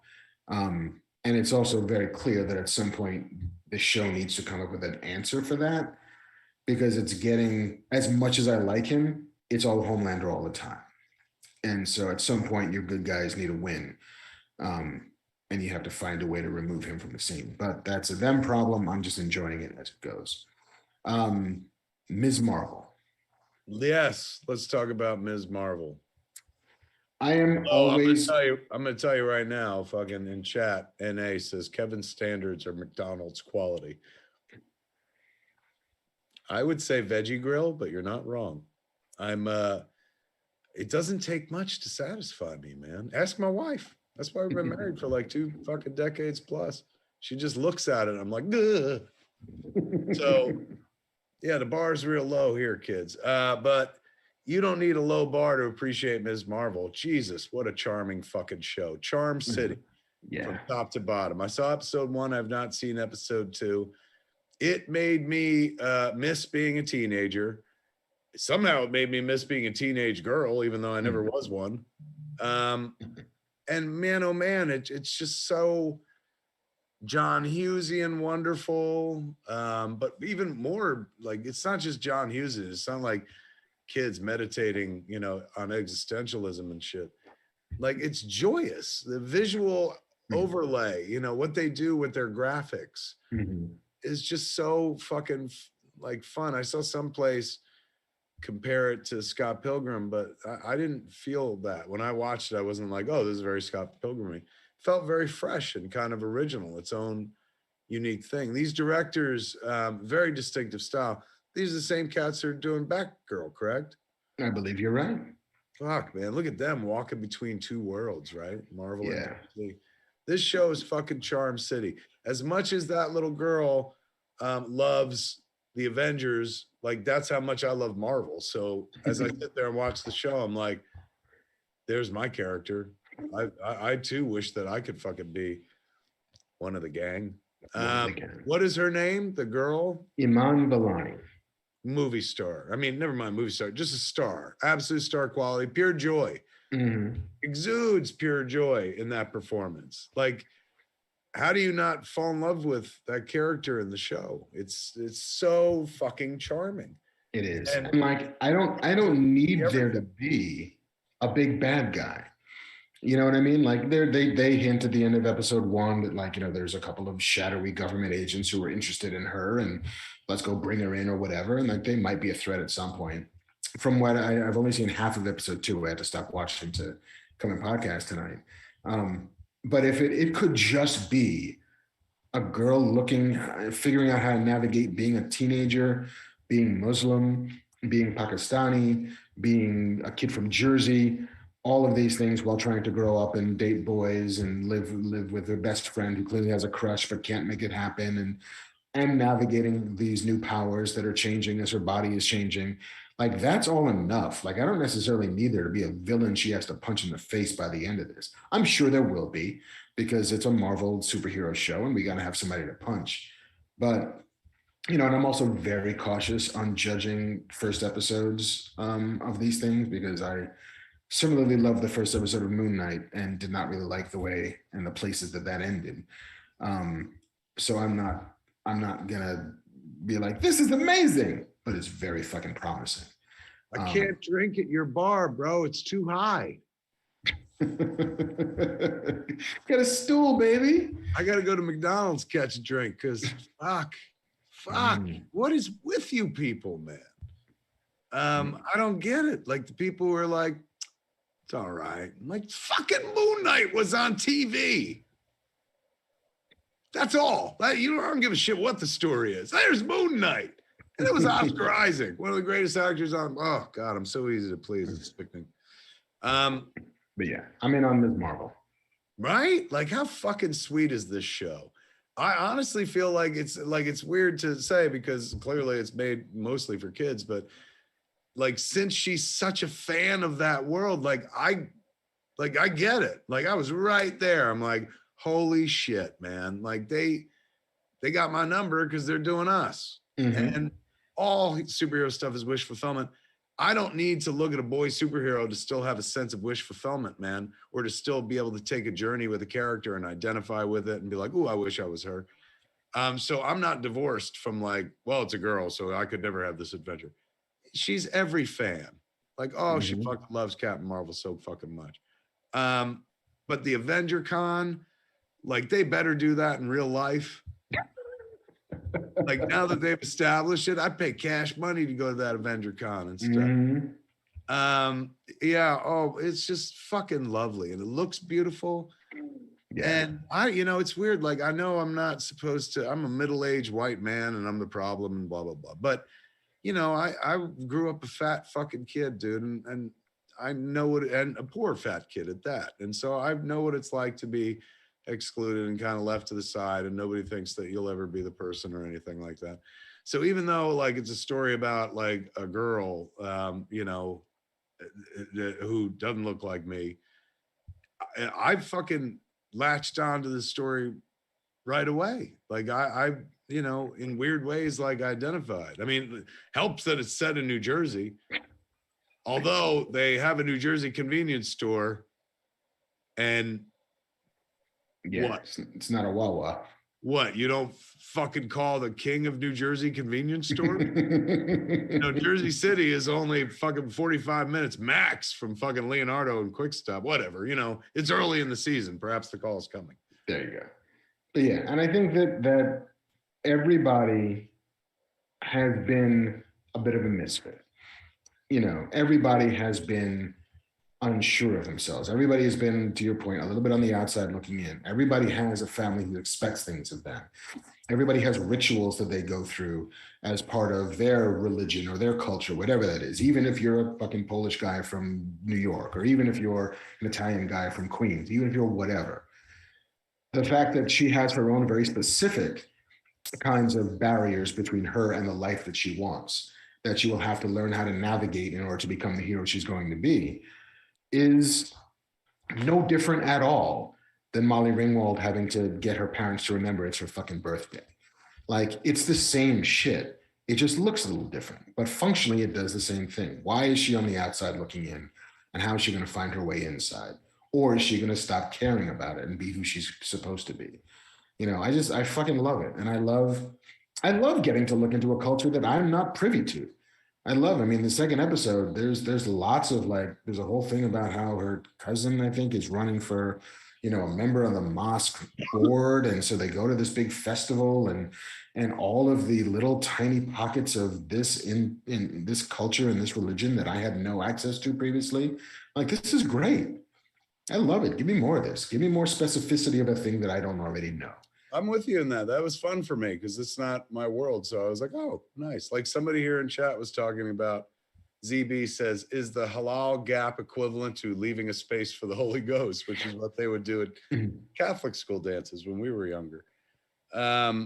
Benjamin in chat goes, what do you mean, you people? Because before I was like, you people. I mean, you people that didn't like Moon Knight. There's somebody down here too who said like they were also like, I didn't like Moon Knight. God, there was a lot of fucking dislike for Moon Knight. I'm telling you, I'm easy, kids. Fuck. Like Sunday morning. Oh my God. If you'd have known me in high school, you just smile at me, I give you a hand job. That's how easy I am. Say something nice to me and you got my affection. Like, make me a show, put Moon Knight in a thing. I don't give a shit what the story is. I'm like, ooh. But I enjoyed that story. I thought that was a great story. All right. Yeah. Before we get into news, Ant-Man has a podcast. There's another opportunity for me to pop up somewhere in the Marvel universe, for heaven's sakes. He looks a lot younger than he is. It was a line, I think, in number 2 about Rudd. I was like, that's let me tell you something right now, man. Let me just hurl this message out into the void to the great Kevin Feige. My number ain't changed. down for all cameos. Not looking for a job, not looking to direct, not as visionary as the fellas bringing Ms. Marvel to life, but being in Miss Marvel, it's fucking set in New Jersey. Anyway. There's no reason Bluntman and Chronic could not crash their way into a fucking Avengers con. This was me for every season of The Sopranos, mind you. Come on. Like, it's fucking set in New Jersey. I'm right here. Before we get into our second sponsor and the news, there was one trailer that dropped that I did want to talk about for The Sandman. Oh, Yeah. that dropped the same. Netflix had their Geeked Week last week. That's where they announced Masters of the Universe Season 2, which I've turned in all my scripts for. Like, you know, they waited a long time to announce it. We've been working for a long time and stuff. So it's like, I've seen the first animatics, wonderful. But in any event, same week they announced Masters of the Universe Season 2, they also dropped the fucking trailer for The Sandman. And as a kid who bought that off the rack, fuck, man. Yeah. Fuck.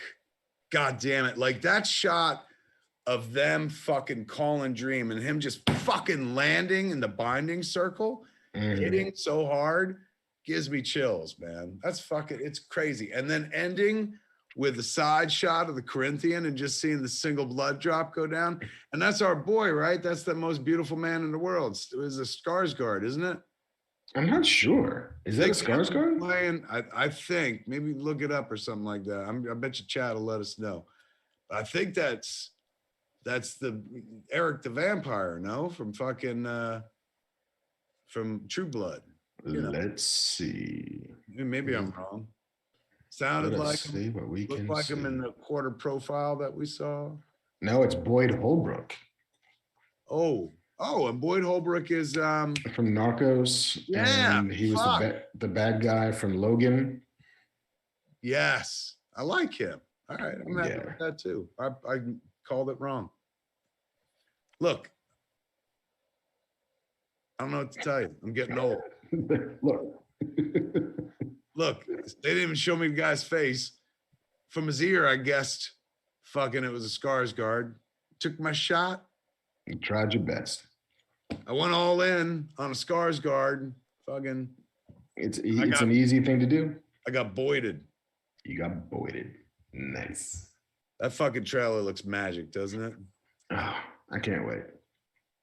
That is that right there is a full advertisement, not just for how wonderful the show is probably going to be, but for like a creator who waits for the right moment. Because poor Neil, the great Gaiman himself, had to kiss a lot of fucking frogs over the last 30, 40 fucking years, man, 30 plus years, to finally get to a place where they could make the Sandman the way he wants to make it. And he must be goddamn beside himself, silly happy.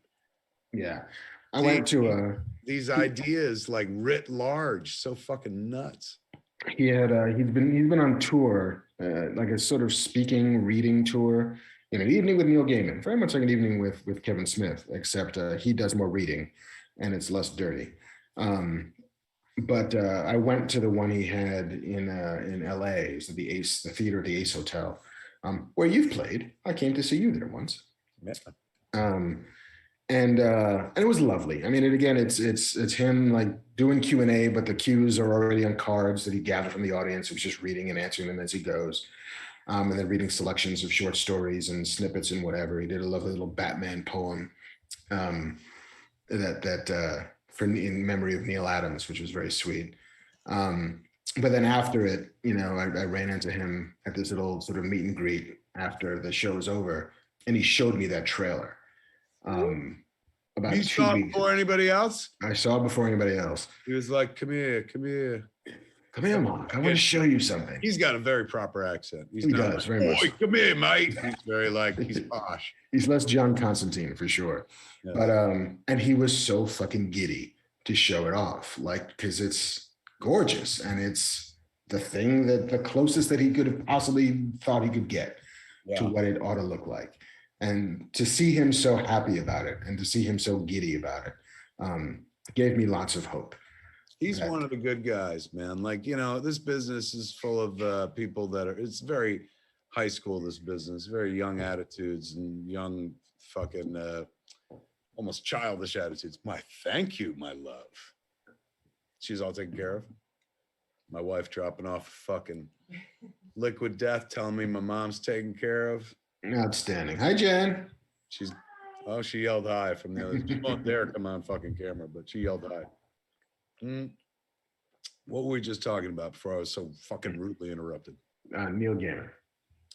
This fucking guy, what a prince. I forget what I was going to say, but he's magic. Absolute fucking magic. I'm so glad it's happening for him. He gets to see shit like, you know, that shot of fucking the giant gates of the dream realm. Like, must be nuts for him, man. This is shit that he imagined fucking decades back, and now he gets to see it come to life in this version, and it looks like it's gonna be instant classic. I can't wait. Fuck. Yeah. August, I think.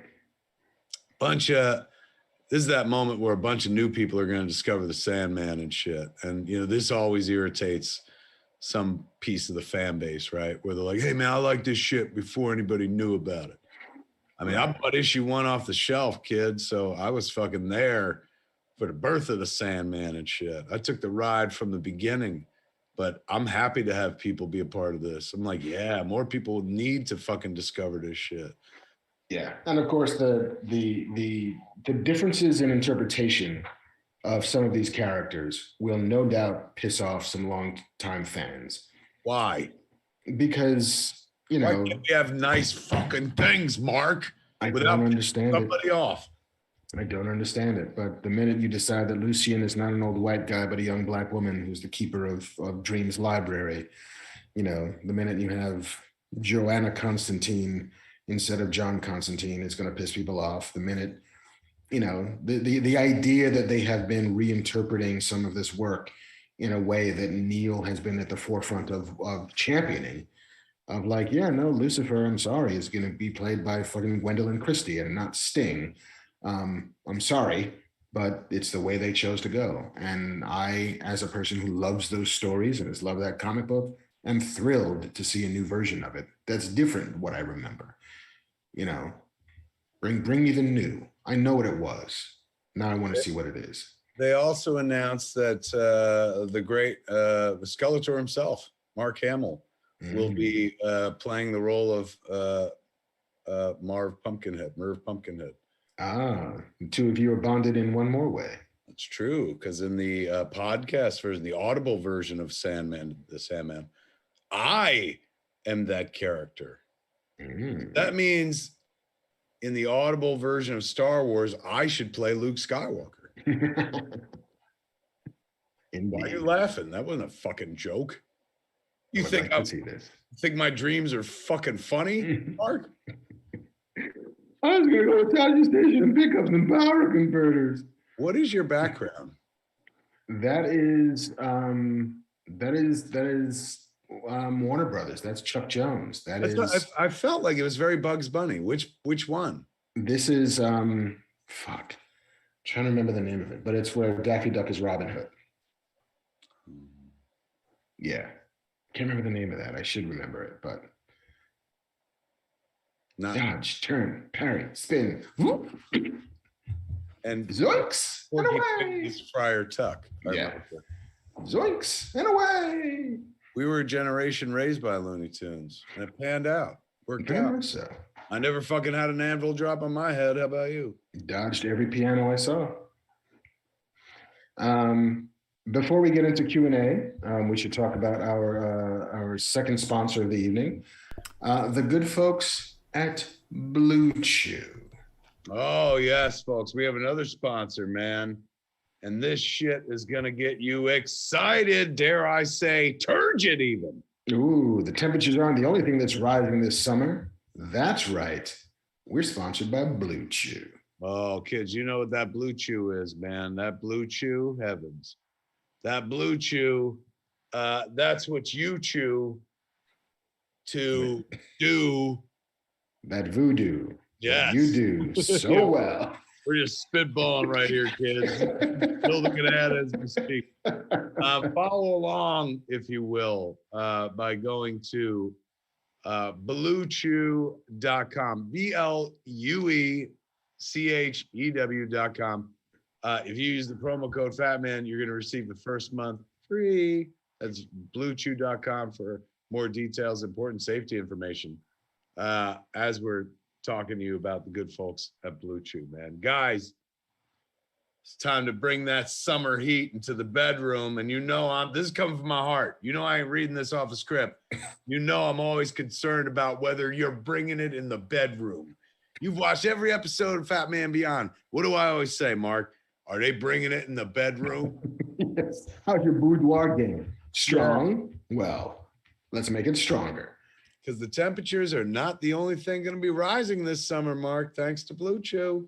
Indeed. It's time to step up to the plate, and that's where Blue Chew comes in. It's a unique online service that delivers the same active ingredients as Viagra and Cialis, but in chewable tablets and at a fraction of the cost. You can take them anytime, day or night, so you can plan ahead or be ready whenever the opportunity arises. The process is simple. You sign up at BlueChew.com, consult with one of their licensed medical providers, and once you're approved, you'll receive your prescription within days. It's fucking flawless. Simple. It's all done online. No visits to a doctor's office. No awkward conversations. No waiting in line at the pharmacy with your dick-stiffening pills. Blue Chew's tablets are made in the USA and prepared and shipped direct to your door in a discreet package. Pop it in your mouth and pop a boner. Indeed. So if you can benefit from some extra confidence when it's time to perform, Blue Chew can help. And we've got a special deal for our listeners. It's try Blue Chew free when you use our promo code FATMAN at checkout. Just pay $5 in shipping. That's BlueChew.com, BlueChew.com, promo code FATMAN. Get your first month for free. And visit BlueChew.com to receive more details and important safety information. And we thank them for sponsoring this podcast. We do. We thank the good folks at Blue Chew. We haven't seen them in a red hot minute, man. But they do come back, and they do believe in us, for heaven's sake. So very much so. Thank you, Blue Chew. Well done. BlueChew.com, kids. All right, we're into the second half of the show. Hey, we should point out that we're doing this live next week. We are. We're going to the Cantina, kids, and we're going to do a Cantina show, and that is June 21st. June 21st. What's that, Monday or Tuesday? That's a Tuesday. Tuesday. So, Banff. Banff Man is... I'll also say there's much less lag when you watch you guys in person than online. Yeah, we rarely lag when we're in the Cantina. No, yeah, it never really lags there. I mean, sometimes we get a fog bank. Yeah, and sometimes we just look at each other and we pretend to lag. Yeah, just like gaze into your eyes. Your eyes are like pools of water. Your teeth are like bells on a string. We pretend to lag, and then all of a sudden we'll go like, blah, blah, and that's why I hate them. Like Max Headroom. Yeah. Yeah. Like a glitch in the Matrix. Okay. News? News. We got some news. Garden is bringing you the news, kids. He's fucking combing these here news fronts. He's going to bring you the fronts of the news and the backs. And the backs and the sides. And everything in between. Give it up for Mark. He's bringing you the news. Like James and the Giant Peach, I've buried my nose in the news. A Joker sequel, which had been, somewhat anticipated given that the movie made $1 billion at the box office, is moving forward. And it's a musical. Did you see this coming, Kevin Smith? No. Could not have. But Lady Gaga is in early negotiations to join Joker Folie à Deux as Joker's partner in madness, Harley Quinn, for what would be a musical sequel to Todd Phillips' 2019 blockbuster. Wait, what? She's playing who? Harley Quinn. I didn't hear that. Yeah, which is surprising given the lock that Margot Robbie has on the live action iteration of that character. Fucking, he's doing his own thing over there. He's doing his own thing, but she's been like Matt Reeves is doing his own thing. If he does a Harley Quinn, it ain't going to be that Harley Quinn. Never can tell. Who knows? I did not hear that she would be playing. It's a fucking no brainer. Movie's gonna make another $1 billion, man. Yeah. The speculation that Harley Quinn would appear in the movie first came after Phillips posted the cover to the screenplay on June 7th, because the subtitle Folie à deux refers to a shared delusional disorder. And Joker's only real companion, besides Batman, has been Quinn. So it would make some sense that if it's going to be about delusion, then the two of them would be the partners in madness. So that hasn't been announced. It hasn't been announced, but she is in negotiations to join the cast, as is Joaquin Phoenix at this point, who his deal has yet to be settled. But I mean, no, but that hasn't, like, nobody's saying Harley Quinn. That's conjecture, or that was in one of the articles. It was in one of the articles that she's in early negotiations to join as Harley Quinn. Wow, so that's official. Wow. It's I mean, official. not that Warner Brothers has said it, but like, where's the source? Is this Variety or The Reporter? Or? This is Hollywood Reporter. There you go. That's about pretty damn official right there. They don't get their shit that wrong. Wow. Yeah. I didn't see that coming at all, but that makes a lot of fucking sense. That movie's going to make so much money. You know, Lady Gaga, who knows? It's still unclear if she's doing any original music for it or if she's just performing. But I would have to imagine if you get Lady Gaga, you get Lady Gaga to write you a song or two. Also a fucking Jersey kid, if I remember correctly. Ooh, I didn't know that. I think so. I think there was some Jersey history there. Mm. I was going to see it regardless. I thought he did a wonderful job on that last Joker movie. Very, very nihilistic, Mark. No, don't go in that movie looking to come out fucking tap dancing and feeling good about life. No, it was not necessarily a feel-good picture. But absolutely brilliantly made. I look forward to seeing him do Harley Quinn. Wouldn't have seen that coming. And I don't know why. Like, why couldn't we see that coming? But he just didn't seem like that guy. But I guess he figured out an angle here. Mm. I mean, look, you know, it's got elements of King of Comedy, right? Like, he had elements of King of Comedy in the last one. And Mm-hmm. there was, like, Sandra Bernhardt's character was all about what's his name's character? Jerry Lewis's character.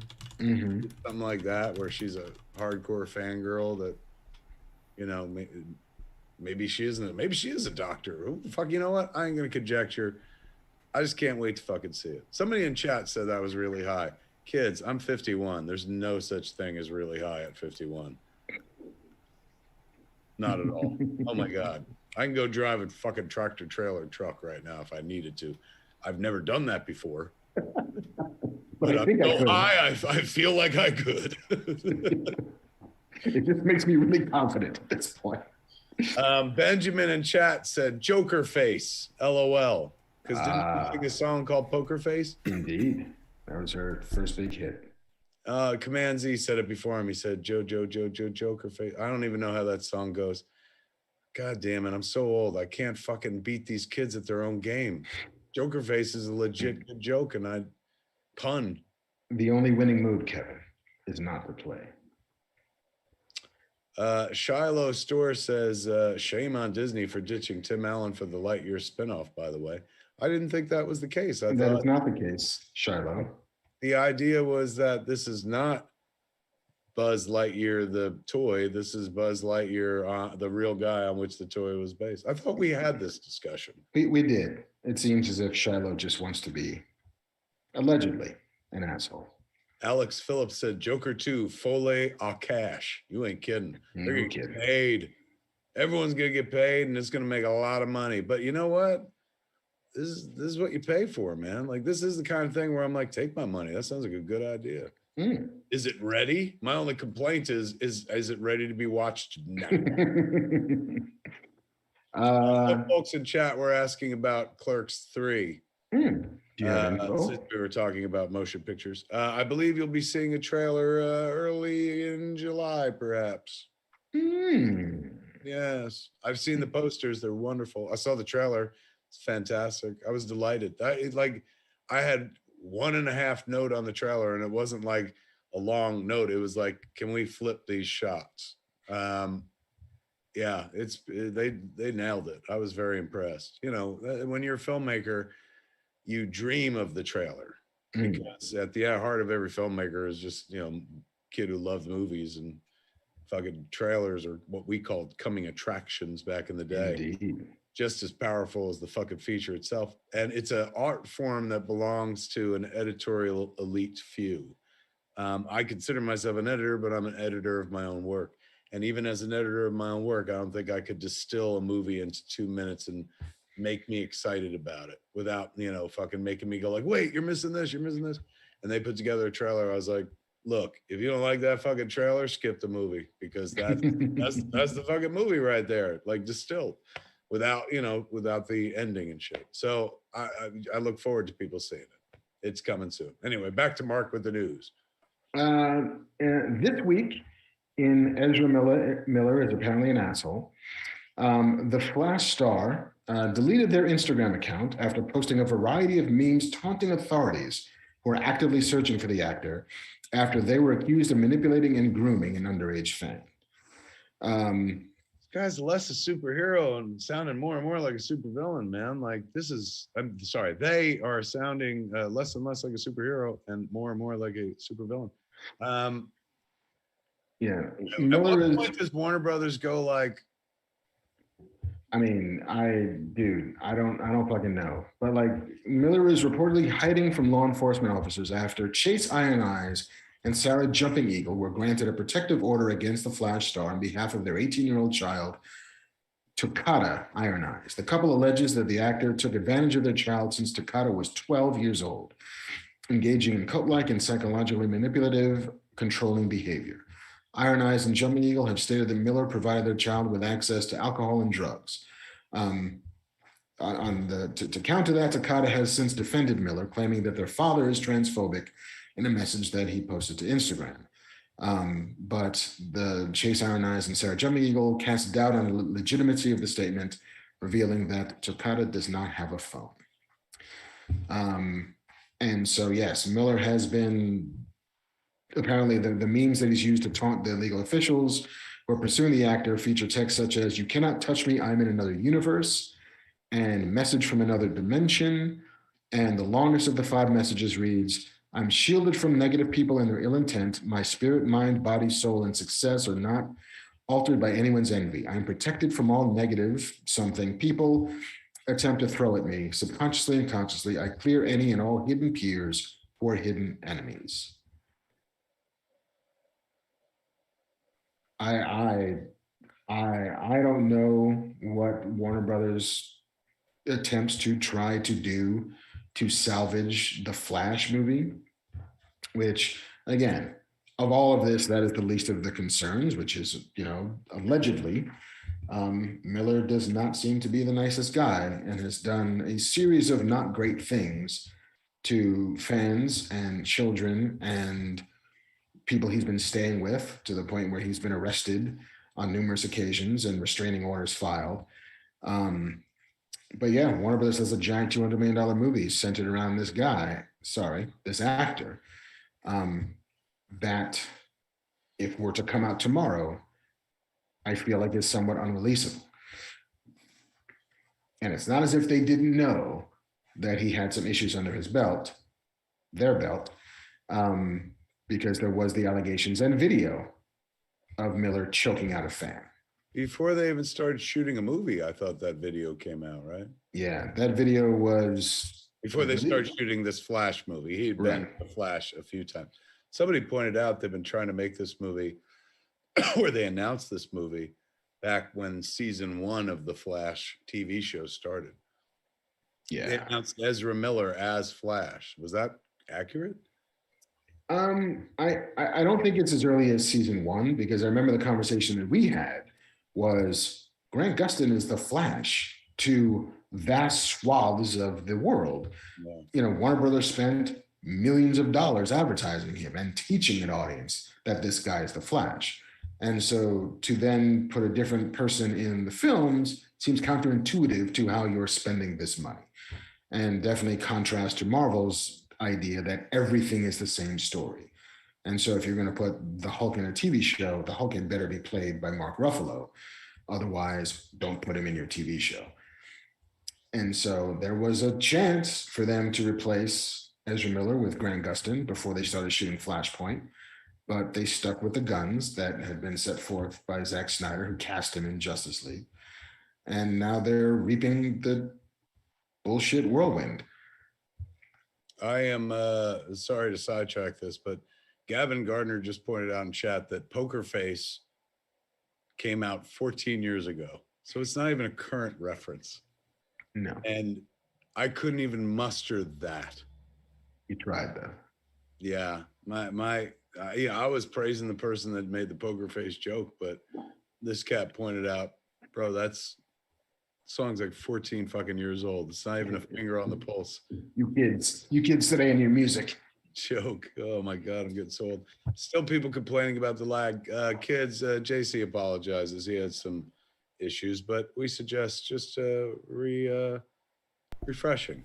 They're also saying if you pause for 15 seconds and then hit play, that the lag goes away.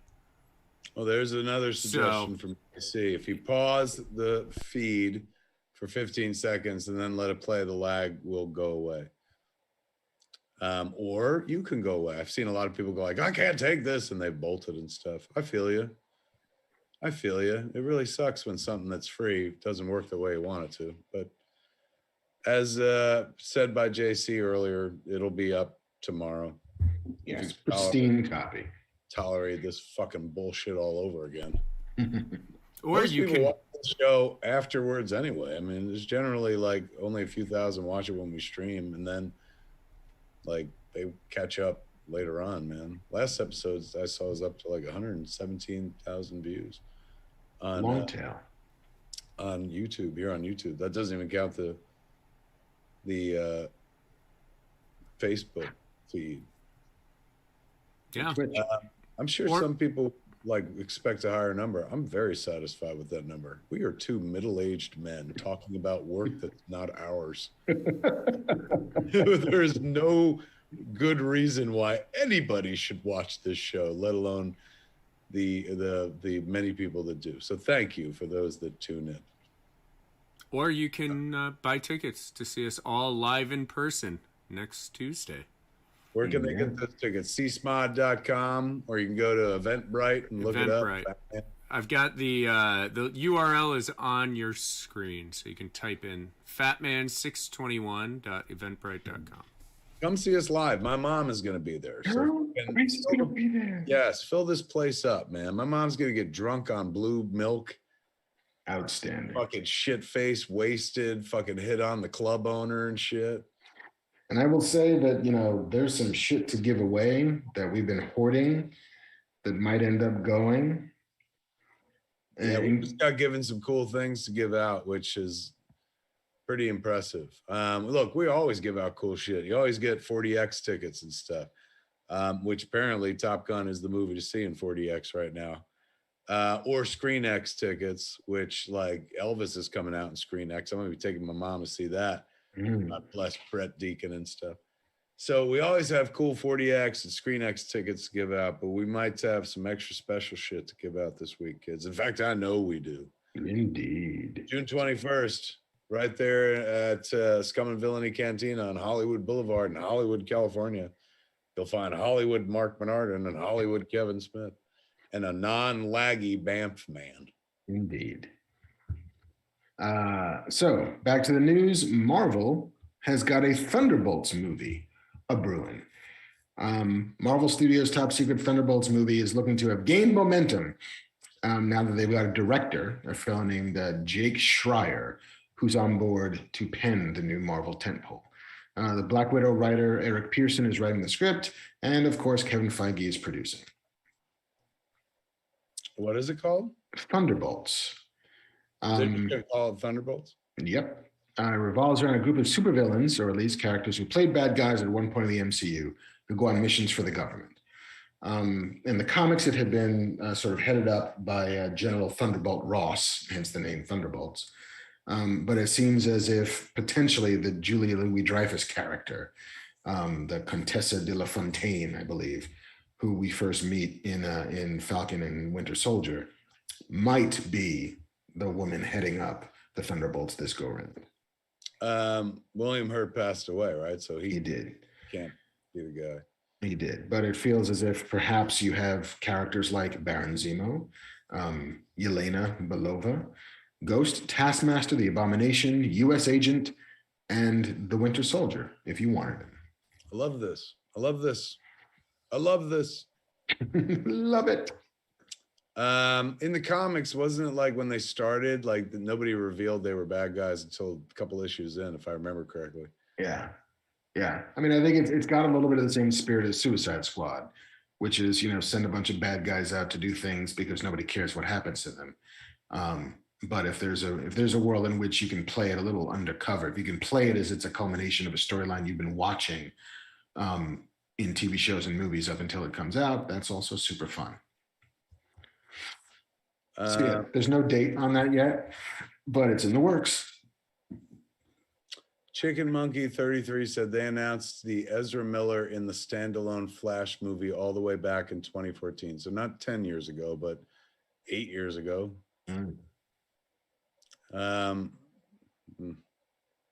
Crazy. Do you think eventually Warner Brothers is just like, we gotta walk away. I mean, I think that barring a very expensive reshoot to drop Grant Gustin in sort of Tig Notaro style in this movie, which is ultimately just making a different movie.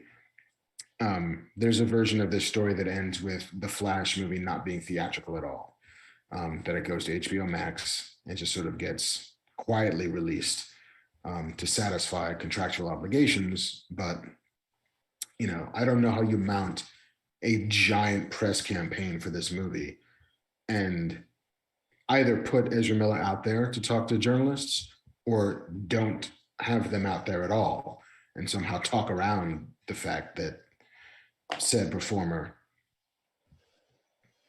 seems to be all kinds of trouble. Watch the Flash run from the cops. Night. Speed force majeure. Speed force majeure. Very good. What other news stories we got there, Mr. Marc Bernardin? Let's see. Deadpool 3 will still be Deadpool, even in the MCU. The forthcoming Deadpool 3 marks the first time the franchise will be produced after Disney bought 20th Century Fox.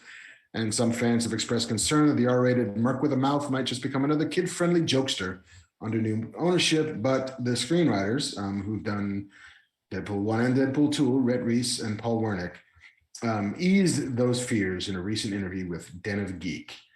Paul Wernick, who said, Deadpool is going to be Deadpool. It's a thrill, Rhett Reese said about the merger. It's an absolute thrill to have the band back together, to have a new backdrop in the MCU with new characters, new villains, and that sort of thing. It's never a marriage we necessarily saw coming, Fox and Disney. That was an external thing apart from our storytelling process, but we're finding absolutely that there's a serendipity and gold in that situation. And Disney has apparently been very supportive with regard to both taking other Marvel franchises and pushing the envelope with the humor. And when it comes to a particular joke, if they cross a line, maybe we'll hear about it at some point, maybe not that joke, but they've been incredibly supportive of where they're going because we're obviously doing it separate from them for a long time.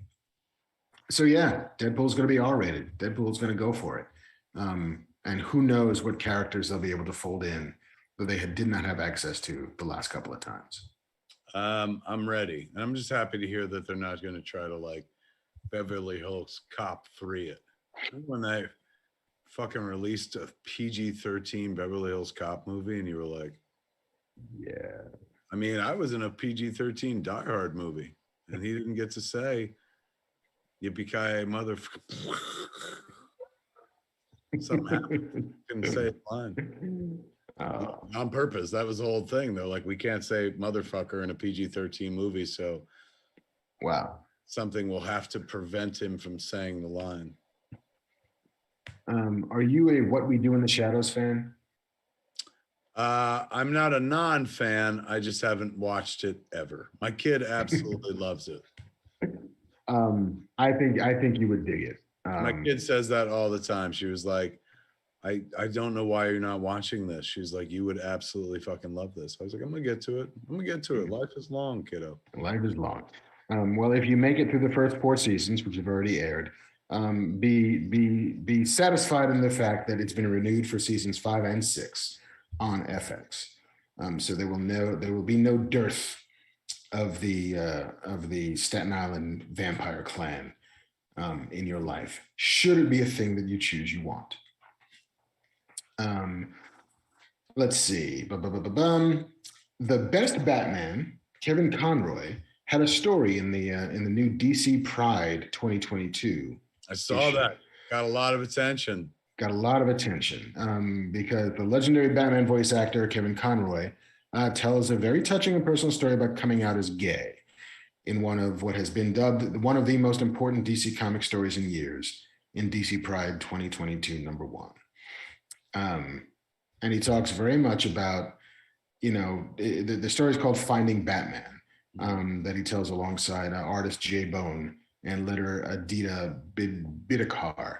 And he talks about how Finding Batman was a turning point in his life and identity. And he admits to putting on his own mask growing up in a devoutly Christian and troubled family, hiding that he was gay in his public life for decades.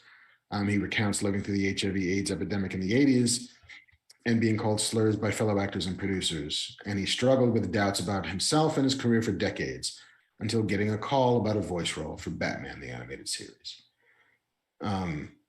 It is a beautiful story. Like, I picked up the issue over the weekend. Your friend and mine, Danny Fernandez, has a story in there, a sort of Harley Quinn, Poison Ivy romance piece that's just lovely. But then reading this story as well, like it is what comics has the power to do, which is it lets you tell very personal stories under the guise of, or helping use characters who we know and love as avatars for that growth and to a certain degree that pain. I mean, Paul Dini did it previously when he talked about his journey after having been violently assaulted on the streets of Manhattan and how Batman was. I think Streets Out Here, not Manhattan. Streets Out Here, I'm sorry, my bad. But the Beverly Hills, if I remember correctly. Beverly Hills. And how Batman was very crucial in his path to recovery. And it seems as if the Dark Knight has that ability to be that sort of figurehead of both pain and triumphing over that pain. He's a Band-Aid for a lot of bruises, old Batman. He's good for what ails anybody, and can be an avatar for most, so long as you're always trying to do the right thing. Kevin Conroy is the Batman, kids. Like, that's who I hear when I read comics. Whenever I read Batman, I hear Kevin Conroy speaking. He is the voice of Batman. Lovely, damn human being, man.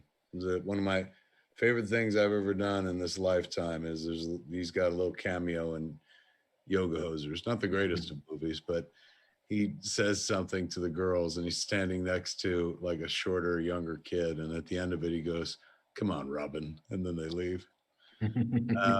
I love Kevin. He's so awesome. I saw him trending this week and getting loads of attention for that story. Very, very cool. Yeah.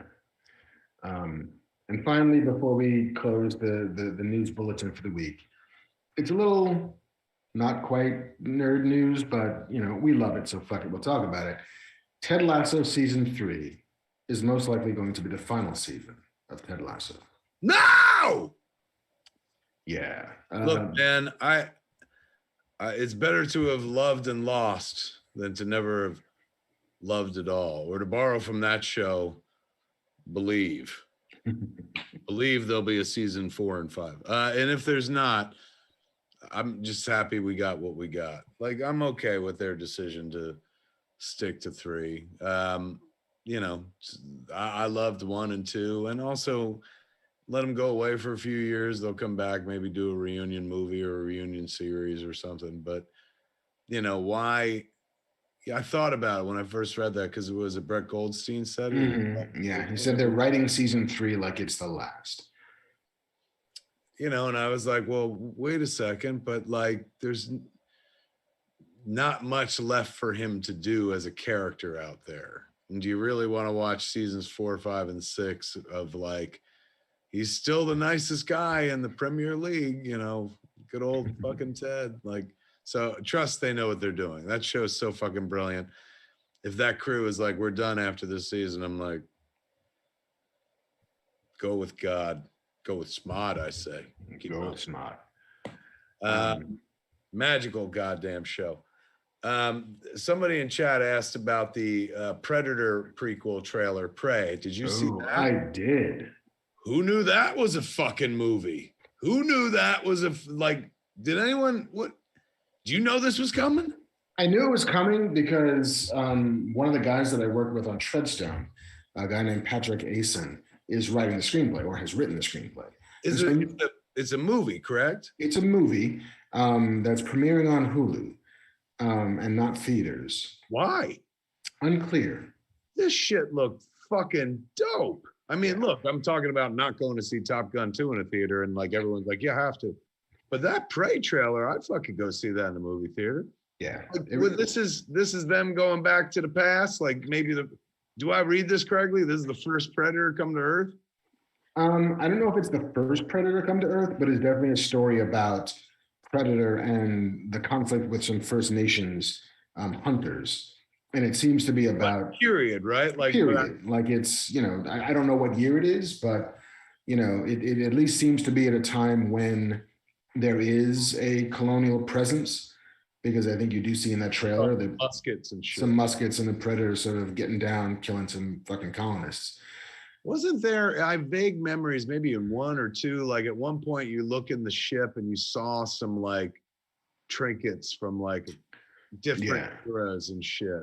Was that did I dream that? Yeah, in Predator 2, there's a scene where Danny Glover ends up in the Predator's mothership, and then you see a bunch of like trophies and shit on the wall, one of which is also the alien skull, which I remember was the giant, like, the Predator versus Alien, and then we would get 19 Predator versus Alien movies.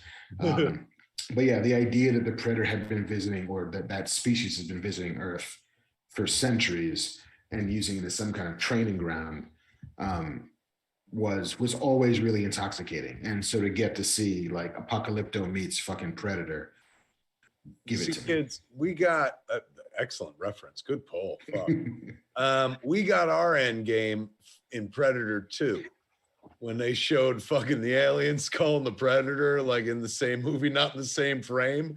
That was our fucking end game way back. We were so fucking cheap.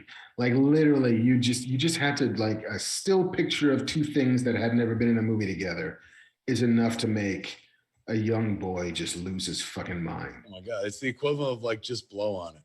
You don't even have to just look at it, please. Yeah. Please. I've been in prison for 3 years. My dick gets hard when the wind blows. Yeah, man, that trailer looks fucking good. Yeah. Good as hell. I think that's also in August, maybe. August is a big fucking month for nerd shit. I'm seeing, I don't want to call JC into things because it'll create a lag for some people, but I'm seeing a few deleted messages by JC in chat. I guess some people are being shitty about what? I have no idea. JC is being the cop. Black Adam trailer, did we get to talk about that? I don't think we did last time. Prey, Sixto Reynoso says Prey is set during the French Indian Wars. I mean, this is a good idea. How come have they ever time traveled with the show? Not time traveled, but have they ever like done Predator back in the day? Or is it always like Predator now, Predator in the future? Is this the first time they've been like Predator then? I don't know. I didn't see Robert Rodriguez as Predators. And so, but I feel like that was still mercenaries with guns, just in a different jungle. And the Predator that Shane Black did was very contemporary. It was very just like, again, guys with guns trying to shoot a predator and failing at it. Can you do Predator in World War II, or is that in bad taste? I mean, Quentin Tarantino killed fucking Hitler in a movie, and everyone loved that. So can you do Predator versus Nazi? I'd watch it. I mean, I'd fucking watch it too, but I mean, is that going to offend somebody and shit? I don't think so. I mean, didn't the Bad Robot do a movie called Overlord, which was about the sort of Nazi sort of occult experiments that created a whole shit ton of werewolves? And then it's like killing fucking Nazi werewolves. Here for that. I mean, Hellboy took place, chunks of it in the 40s. Can I tell you what a great fans we have? Kids, I always shout out the negative shit. There are tons and tons of lovely comments in chat, but this cat wrote, "The Dork Knight." I don't know when he came in, but he came in late. He just wrote, "Kenobi is trash. Did they shill for it?" Like, he literally just walked into the party, like, just fucking wanting to talk about how bad Kenobi is trash, and then wanting to know, since he came late, have we already shilled for it? Nice. Oh my God. He had a motherfucker like a thing. I'm an old man who almost died 4 years ago. I just want to like things in life. I want to pick them apart and be shitty about them. I don't fucking... God, life is short, kids. Anyway, what else we got? That's all the news. Thank the Lord, man. All the news given to us by Mr. Marc Bernardin. Give it up for Mr. Marc Bernardin, a news hound through and through. Huzzah. We started talking about the Black Adam trailer, which I liked because I like Dwayne Johnson, but that is, again, like, I am 100% sure that by the end of that movie, Black Adam is going to be a hero. Oh, of course. Of course, but I don't know if you heard fucking Kent Nelson, aka Dr. Fate, fucking say he had a vision that this guy would either save the world or destroy it, or destroy this world or save it. Something tells me, I mean, look, fucking, they could go all George Lucas with the younglings, and at the end, he just punches the earth in half, it splits, everybody dies screaming, and he sits on a rock throne, and they're like, credits. That'd be, thanks. Could make fucking $5 billion. People are like, it's the bleakest, most honest superhero movie I ever saw. And then Shazam has to fight him in the sequel to that movie. I loved seeing Hawkman. I loved seeing Dr. Fate. Like, the other guy, Adam, whatever. But yeah, I'm there. Showed Jason Mewes, and he was like, this is like after it had been out for a week. I'm like, how do you not fucking hear about this? He was like, I hear the fucking Rock's making Black Adam. I was like, he's been making it for like a decade. Trying. As long as Ezra Miller was casting the Flash, the Rock has been making Black Adam. That's what's gonna happen. He's fucking they're gonna be on the Flash sequel. He's gonna be like, did you ever hear what that kid Ezra Miller did? It's like, yes, back when it happened. Yeah. You know what we should talk about very quickly? Yes, sir. The end of the most recent season of Barry. I said it earlier in this, on an earlier episode. Bill Hader is a fucking fantastic director. This guy's going to win an Oscar one day. Not that that should be the gold standard, but this motherfucker breathes and thinks film. I saw him in a video fucking reference Jacques Tati or whatever the fuck. Like, wow, deep cut. Yeah, deep cuts, man. This is the kind of guy that like knows Eric Romer, knows his work, not through Richard Linklater liking it, but because he's like, oh, I've watched all the films of Eric Romer. This guy's true film, man. That was an insanely well-directed show. All of his episodes just have beautiful composition. And he does let storytelling just happen in the background of shots. He's not like Mr. Coverage. I mean, there's definitely coverage, but like got some gorgeous wides on that shot. That motherfucker knows how to direct, man. I'm telling you, that dude wins an Oscar within the next fucking 5 to 10 years, maybe even shorter. See, I've never seen Barry, and I know that I should rectify that. Really good, man. Fucking Henry Winkler's great in it. He's great. The whole cast is fucking great. But I appreciate, and it reminds me. Stephen Root is, astounding. The guy who plays NoHo Hank, that guy's brilliant. Like Sally, this is a great fucking cast across the board. Back to you, sorry. But I appreciate it in the same way that I appreciate what Neil Gaiman did with The Sandman, which was, for as good as any specific story may or may not be, the invention of the framework to be able to hold any story he wants to tell. Like Barry is a way for for Bill Hader to exercise every cinematic demon that he has, to tell every kind of story that he wants to tell. He wants to be funny, wants to be serious, wants to have action and explosions and all kinds of shit. Like, he was a show that lets him do all of it. Whereas Sandman is a story, is a basin that Neil could fill in any given episode, any given issue with. I want to do Shakespeare, and I want to do horror, and I want to do serial killers, and I want to do cosmic, fucking adventures, and I want to do religion, and I want to do, trans heroes. I want to do contemporary and period and future and all of it. And there was nothing he couldn't do within that book, and it still felt like that book. And I always admire when somebody, stakes for themselves the menagerie with which they want to play, and then just gets to do it to their heart's content. Like, I think that's really admirable and noble. And the fact that there's a giant corporation that's like, yeah, man, go for it. Watch it, dude. It's I'm not watch it, dude. I'm saying watch Barry. Watch your step. It's if for nothing else. I mean, there's laugh out loud funny shit in it. His performance is wonderful, but like, just to see like wonderful direction on display.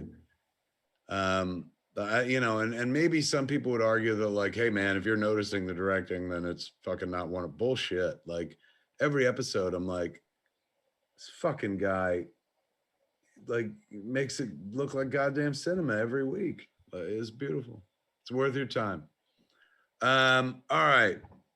How do we do this, Banff man, without creating lots of lag and stuff? Some people have been saying to skip the lag, they go back 4 minutes and then there's no lag whatsoever because the stream is way ahead of them. But we need Banff man to give us some questions. Otherwise, we don't get to do the Q&A part of the show, kids. So we can still pipe in. You just can't Banff in. Even when he's been talking, people have been like, oh God, it's lagging.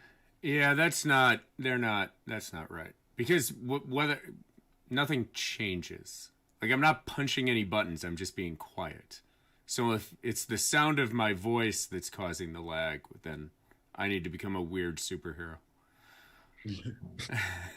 Look, I've always said you need to become a weird superhero. I don't know. I'm glad you're agreeing with me, even though it's for a different reason. But I've got some good questions tonight, though. Ooh, okay. Casey Jones said, was a son of a bitch.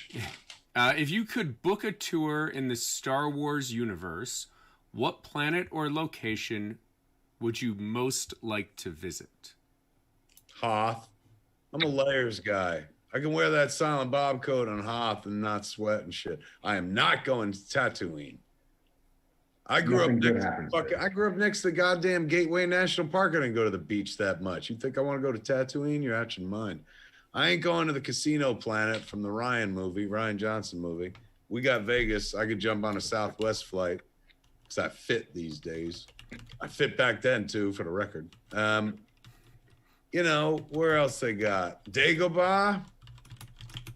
I ain't going no swampy area and shit like that. That's where they got alligators. That's how you get bit by an alligator or worse. I'm going to Naboo. Naboo is ultimately just the fucking Amalfi Coast. And like, I just want to go hang out like by some lake and eat grapes. And there's no sand anywhere apparently that gets in your skin. It gets everywhere. The sand is everywhere, Padme, Amidala. I mean, fucking at some point, the guy who created all this Star Wars bullshit was like, all right, I'm revisiting my world after years and shit. And this is a kid who grew up on Tatooine. He probably hates sand. I'm going to write some shit about sand. And he's been taking shit for it for the last fucking decade and a half, if not longer. 2 decades. Sand is so coarse, it gets everywhere. George Lucas is like, I tried to be relatable, and these fucking people. He might be the first victim of fandom that turned on him and stuff like that. I remember it was so weird watching people be like, what does this George Lucas guy know about Star Wars? And you're like, a lot. Yeah. Like one of my favorite things to do is to see people on the internet try to go hard at the guys who created stuff without knowing it. So it's like, well, what is, like, Neil Gaiman, I would like you to explain how Neil Gaiman could possibly turn this character in from a man into a woman. It's like, well, because we auditioned people and she was the best. It's like, you don't know anything about Sandman. It's like, well, I think I do. And that's it. You know, like I love it. It's like, oh, it's so Jeff's kiss when somebody tries to climb the mountain and gets slapped down by facts. He goes Naboo, kids, which is like, you know, fucking wow. Prequel trilogies. Yeah, well, you know, it was less basic, hot/cold/wet, which is a lot of what. I'm still sticking to Hoth. It's fucking, you know, it's chilly. You can ride a tauntaun. I won't even get on a horse. I don't know what the fuck I would be interested in riding a tauntaun for. What about Endor? You can close fucking doors, and your buddy's like, it's always sad that they close the doors on you and shit. Wampas, you ain't gotta fuck with them, but they're out there. You know, you can see them with your binocs and shit. None of these seem like endorsements for fucking Hoth as like a vacation spot. Everything's trying to kill you. If you're into that kind of shit, I'm not, but like some people are into that. Tobogganing, tubing. You can go. I like how everything you've said is, if you're into that sort of thing, I don't do it, but if you like tauntaun/skiing. Endor is not bad, but those Ewoks were kind of vicious, man. And just because they became friends with, like, you know, Luke, Han, and Leia, doesn't mean they're gonna become friends with you and shit. They could be like one of them uncontacted fucking peoples where you show up on their island, they will fucking kill you, man. I mean, that's fair, but like, to your point, you can still wear a coat. It gets cold enough at night, and maybe even during the day that you can have a good coat. I like Endor don't impress me. I grew up near the Pine Barrens. Like, I'm gonna go with Alderaan, which we saw in Kenobi. Alderaan looked divine with some mountains, some forest, palaces. I go anywhere near Alderaan in any timeline, knowing eventually it gets blown out of the sky. But it did look pretty dope, didn't it? Well, the forests are full of fleas, so you may want to avoid that. Yeah, there you go. You got it. Not Mandalore. Wouldn't go there either. Bad shit happens there. No. Oh, fucking, I know where I'd go for a vacation. You truly belong with us here amongst the clouds. I go to Bespin, bitch. That shit, bad. All right. Fucking hang out with Lobot, my boy. Yeah, that's where you take your lady on an anniversary weekend away. And have sex in bed that is like caked in old fucking semen, man. You just get a black light on there. You get to turn on your fucking lightsaber and hold it over the bed. You just see jizz from many galaxies. Look like that fucking Starfield when they make the jump to hyperspace and shit. Wow. All right, JC. I think we answered sufficiently. I think lots of tremors on the force have happened on this mattress. Millions of proto-souls cried out in agony. Are you guys Stranger Things people? I've not seen it. I saw the first episode of this current season, but I have not binged all of it, so I'm a little out of that loop. Games Unhinged says, in the spirit of Stranger Things season 4, what song would save you from Vecna and why? Meaning, I don't know if you've seen the Kate Bush's Running Up That Hill is like everywhere now. It's the #1 song. I guess Stranger Things used it to help this person escape from Vecna. What would your guys' songs be? Your song to help you get through a tough intergalactic demonic time. He says, I would assume Kevin's would be something Elvis. Look, I may know a lot about Elvis that I've forgotten since I went to Graceland with my mother fucking months ago, but no, I wouldn't pick that. I think I would pick.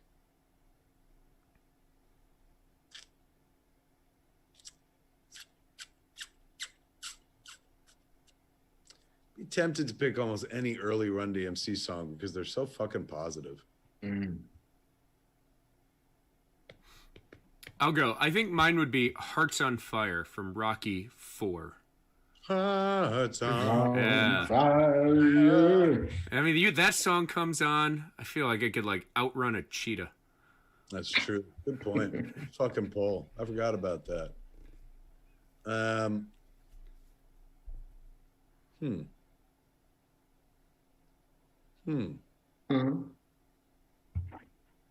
Oh, I fucking know.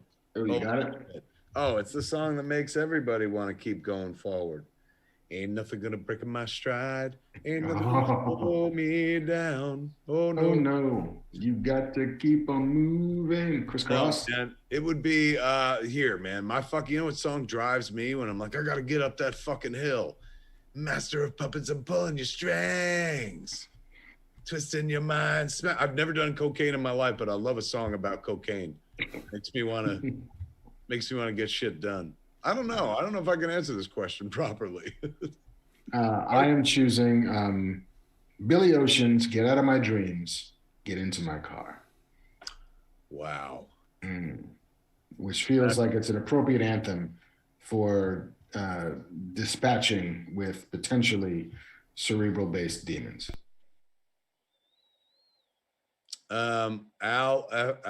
Fozio on chat said Run DMC Rockbox. 100% agree. That would be an anthem I would totally fucking choose. We got all the rhymes and all the time. We don't drop time. We don't do crime. We bake a little cake with Duncan Hine. Never wear the clothing like Calvin Klein because Calvin Klein's no friend of mine. Don't want nobody's name on my behind. Lee on my leg, sneakers on my feet, T by my side, and Jay with the beat. My God, they just broke down the fucking simple formula for living a happy life. Just what am I wearing? Who am I standing with? Yeah. And who is keeping the beat? Who's keeping the beat? The only things you needed to know back then, kids. Now it's a way more complex world. Back then, we threw our hands in the air and we waved them like we didn't care. Yeah. It's like, you want to rap? Just look around you and say it in a way that rhymes. I'll never forget on Dogma, Chris Rock and I would bonded over like a repeated running joke of the Run DMC lyric. Now the things I do make me a star, and you could be too if you know who you are. Just put your mind to it, you'll go real far. And there's two versions. The one we would always pick on is the one that was like, and the next thing you know, you'll have a big car. And you're like, perhaps one more draft, D. One more draft. And I believe it also became like the pedal to the metal while you're driving a car. It switched up a few things, but then, you know, the next thing you know, you'll have a big car.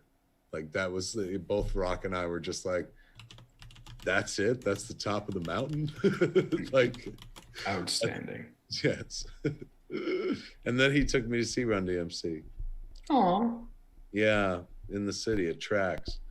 Like I could have fucking thrown a tissue at them and broken their arms. We were so close. And you know, that was long before that was when there was all three of them and they were together. No. Jam Master Jay. As a guy who used to wear one of those, did you have one of those Run DMC sweatshirts with the big puffy letters, Mark, and sleeves and shit? I did not. I had the black denim jackets and the black denim pants and the shell top Adidas, but I never had the big puffy. Never puffed. Loved it. Still love it. Still one of my favorite pieces of clothing I ever wore in my life. I wore that fuck to death. You know, I wore that purple coat everywhere and people like, stop it. I wore that Run DMC shirt until it was threads, man. Until people saw my like fat moves and nipples hanging out. And they were like, enough. It might be time to bring it back, man. I'm sure you can find that shit on eBay. Gotta be. You don't think I've looked over the course of the last 20 years? Periodically, I will surf and look for it and stuff. You know, a vintage one, a real one, God bless, very expensive. A lot of knockoffs. This deep cuts. Now you're finding out, people are finding out my secret passions. Like, what do you think Kevin Smith does at 3 a.m? That's what I do. Put some of that Tiffany money into a Run DMC sweatshirt. Yes. My mom gets earrings. I try to find me a Run DMC sweatshirt that reminds me of one I had when I was 15 years old. Spend no expense. JC, That was a question. Bring us the third. Oh, second. Right? Did we do two already? We did two. We did, right. Vacation spot song. The last one in honor of Mark's son's graduation. Jeffrey Craig asks, what graduation gift would the rest of the Avengers get Spider-Man for his graduation? Oh, wow. What a great question. All right. Iron Man gives him an upgraded suit. That's his thing. I mean, he's dead, but he had one built. Thor Lets him try to lift the hammer. Nice. Because, you know, all the Avengers got to do it, but Peter wasn't an Avenger then. Hawkeye, like, while he's real drunk, admits that he's super jealous of how everyone loves Peter, even though he's brand new to the team, and Hawkeye's been around for a while and even had his own miniseries. What am I doing wrong? A drunk Hawkeye says to Peter Parker, who is raised too politely to, you know, put it on Front Street. And he's just like, everyone loves you, man. This is why they're not letting me near the Marvel movies. They're like, that sucked. Black Widow, she's like, didn't I give enough? Must I also get him a graduation gift? I only died to save the fucking world, you pricks. Hulk.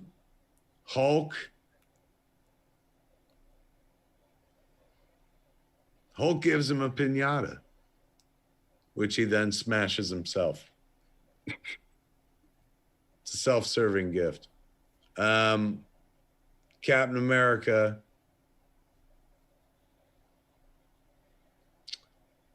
gives Peter Parker a subway pass.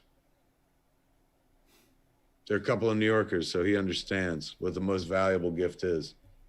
The gift of transportation. I guess Spider-Man can swing around. You don't need a subway, does he? But he's raised too polite to say anything to Cap about it. Right.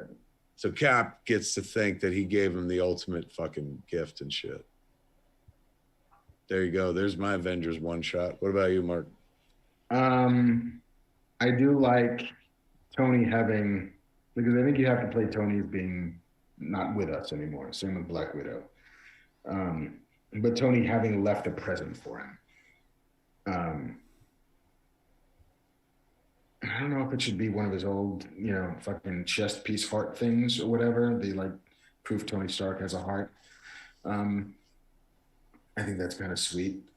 Or maybe it's like an early build of Jarvis. I think Hulk gives him his first protractor. It's like, we will science kids. Like, here's the thing that helped me become a fucking molecular physicist / giant green guy. Yeah, Hawkeye. It's just like, what's my name? Do you know who I am? Have we ever actually fucking met? Hawkeye says to Peter Parker, he's like, I'll give you $1 million if you could tell me what my name is. You're Hawkeye. You're Arrow Guy. No. My real name. Mulva?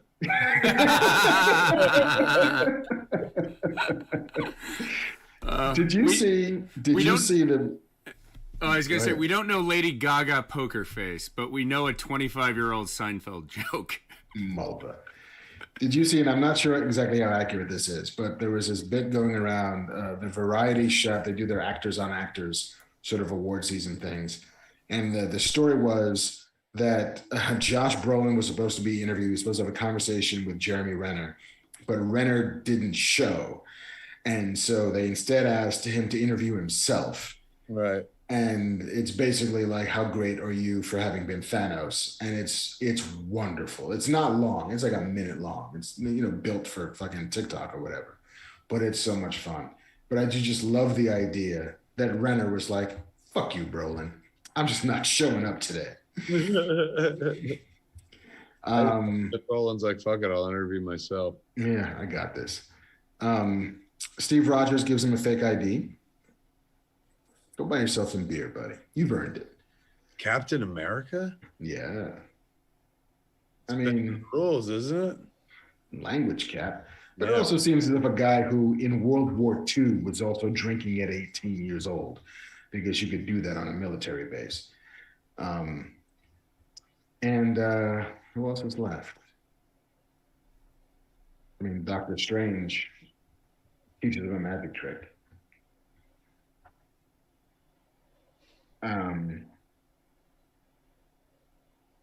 Yeah, I guess that's it. That's close enough. What about like Falcon and Winter Soldier give him a signed copy of The Places You'll Go by Dr. Seuss? Because don't they have a long discussion about like superhero doesn't pay? So here you go, kid. Yeah, exactly. Nice. They give him the gift of the truth, where you're like, this is a job where there's no salary, really. Yeah. I mean, if Tony was a nice guy, he'd have given Peter an apartment. I look forward to, I mean, I know it's going to be fucking years before we get another Spider-Man movie, but I really look forward to seeing what they do with this thread that they ended on, where it's just like, nobody remembers him. His friends don't remember him. Peter Parker's alone. Aunt May's gone. Spoilers. God, those movies are good. I'm a fan. Yeah, me too. Fuck, that's my happy place. Still is. I was telling my mom the other day. She was like, what makes you happy in life, Tiger? I was like, aside from like my wife and my kid and shit, Marvel movies. It's simple, man. I really am. She raised a simpleton. She raised me like a puppy, so I'm very easily satisfied. You know? However she raised me to know when it was time to fucking go. It's time to go, kids. 11 o'clock on the fucking West Coast. We started this shit when? 8:15. Yeah, so we've been going at it for a minute and a half. Can't thank you enough for coming hang out with us here online, except to say, please come hang out with us IRL, as the kids used to say back when Poker Face was a hit. So many fucking years ago, apparently. We're having a show. Come see Fat Man Beyond right there at the Scum and Villainy Cantina, June 21st. Indeed, next Tuesday. Next Tuesday. This coming Tuesday. Tickets are up at eventbrite.com. I'm sure you can probably get there through csmod.com as well. Keep your eyes open too for when we drop tickets. I think maybe this week. Tickets go on sale for all the San Diego shows that we're doing a Fat Man Beyond at night, one of the nights, and then Get Old, Jay and Silent Bob Get Old. This will be Hollywood Babylon, but I think we might be doing during the day streaming updates of the news at the end of the night if Mark is free. I know he's a busy guy at Comic-Con too. We'll figure it. Yeah, it's gonna be fun. Even if you're someplace else, we could stream in and be like, "What'd you hear?" That's true. Weird shit. Gonna be good times. But before that happens, June 21st, Fat Man Beyond, back at the Scum and Villainy Cantina. Indeed. All so long as none of us get COVID. I'm clean for a while, man. Yeah, me too. What do they call that? Yeah, me and JC, we're gonna make out. We're so fucking clean. I'm not talking about tongue kissing. I'm talking about make out like lips to sphincter. That's how fucking in that peach pit. We are that we're not gonna get it again. Get in that peach pit. The peach pit. Did you have a good time, kids? Boy, I hope so. Because I could have been hanging out with my sainted fucking mother, but I hung out with you instead. Could you imagine me trying to explain this whole concept to my mom? I was like, I'm doing a show. She's like, I'll go with you. I was like, no, I'm doing a show in my office, streaming show. She's like, what do you mean? I was like, I'm going to talk to the computer, and that's the show. And she's like, Tiger, that's so sad. I was like, you have no idea. All right, so I'm going to go down and say goodnight to my mother. It's 11 o'clock here, man. And I've got some stuff to shoot tomorrow. I think we're shooting with Lionsgate's doing EPK for the Clerks 3. So interviews about like, hey man, what's it like to make Clerks again? I'm like, well, let me tell you, I got thoughts. I'm getting good at it. So I'll be doing that tomorrow and stuff. But don't forget, Tuesday, kids. Are you outside of Hollywood? Are you like, I'm nowhere near Hollywood? Well, then come to Hollywood. Come to Hollywood and tell us your dream. What's your dream? Welcome to Hollywood. What's your dream? Remember Pretty Woman? It's just like that. For $3,000, you can have one of us for a week. Yes. Yeah, we go cheap. We're not that expensive. There it is, kids. Thank you to JC, to Banff Man himself, who can't, he can be seen, heard, but not seen because of some technical snafus that he assures us will be changed by next week. Yeah, it'll be fixed. But even if it wasn't, the fuck, it's a free show. What do you want? What do you expect for nothing? A rubber biscuit? Bow, bow, whoa, whoa, whoa. Some people keep saying I'm high. I'm not. This ain't even me high. You should see me high. It's crazy. I'm very affectionate. I'm very like, you can do anything. Literally anything. I believe that, though. It's not just high talking. That's Kev Smith talking. That's Kev Smith at his most unguarded. He's not high and out of his mind. He's just like, I'm dropping all these inhibitions that keep me from telling you how fucking special you are. Be special. You can fly. You can fly. Come up to your roof and jump. You can fly. Nah, you can't do that, man. But you got the nuts in this life. And I'm not talking about like testicles because they're useless. I'm talking about the nuts, like the poker nuts.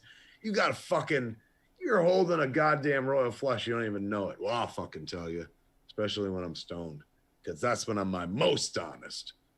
Ready? I like Obi-Wan Kenobi. There. I said it. I said it again. I'm shilling for it without money because I'm stupid like that. Just because I like a thing. Kids, when I fucking wrote, like, you know, the Death Star contractor scene in Clerks in 1994, I wasn't shilling for fucking Star Wars or Disney, which didn't even own Star Wars then either. I just wrote about it because I like it. Same thing. We talk about it now because I like it.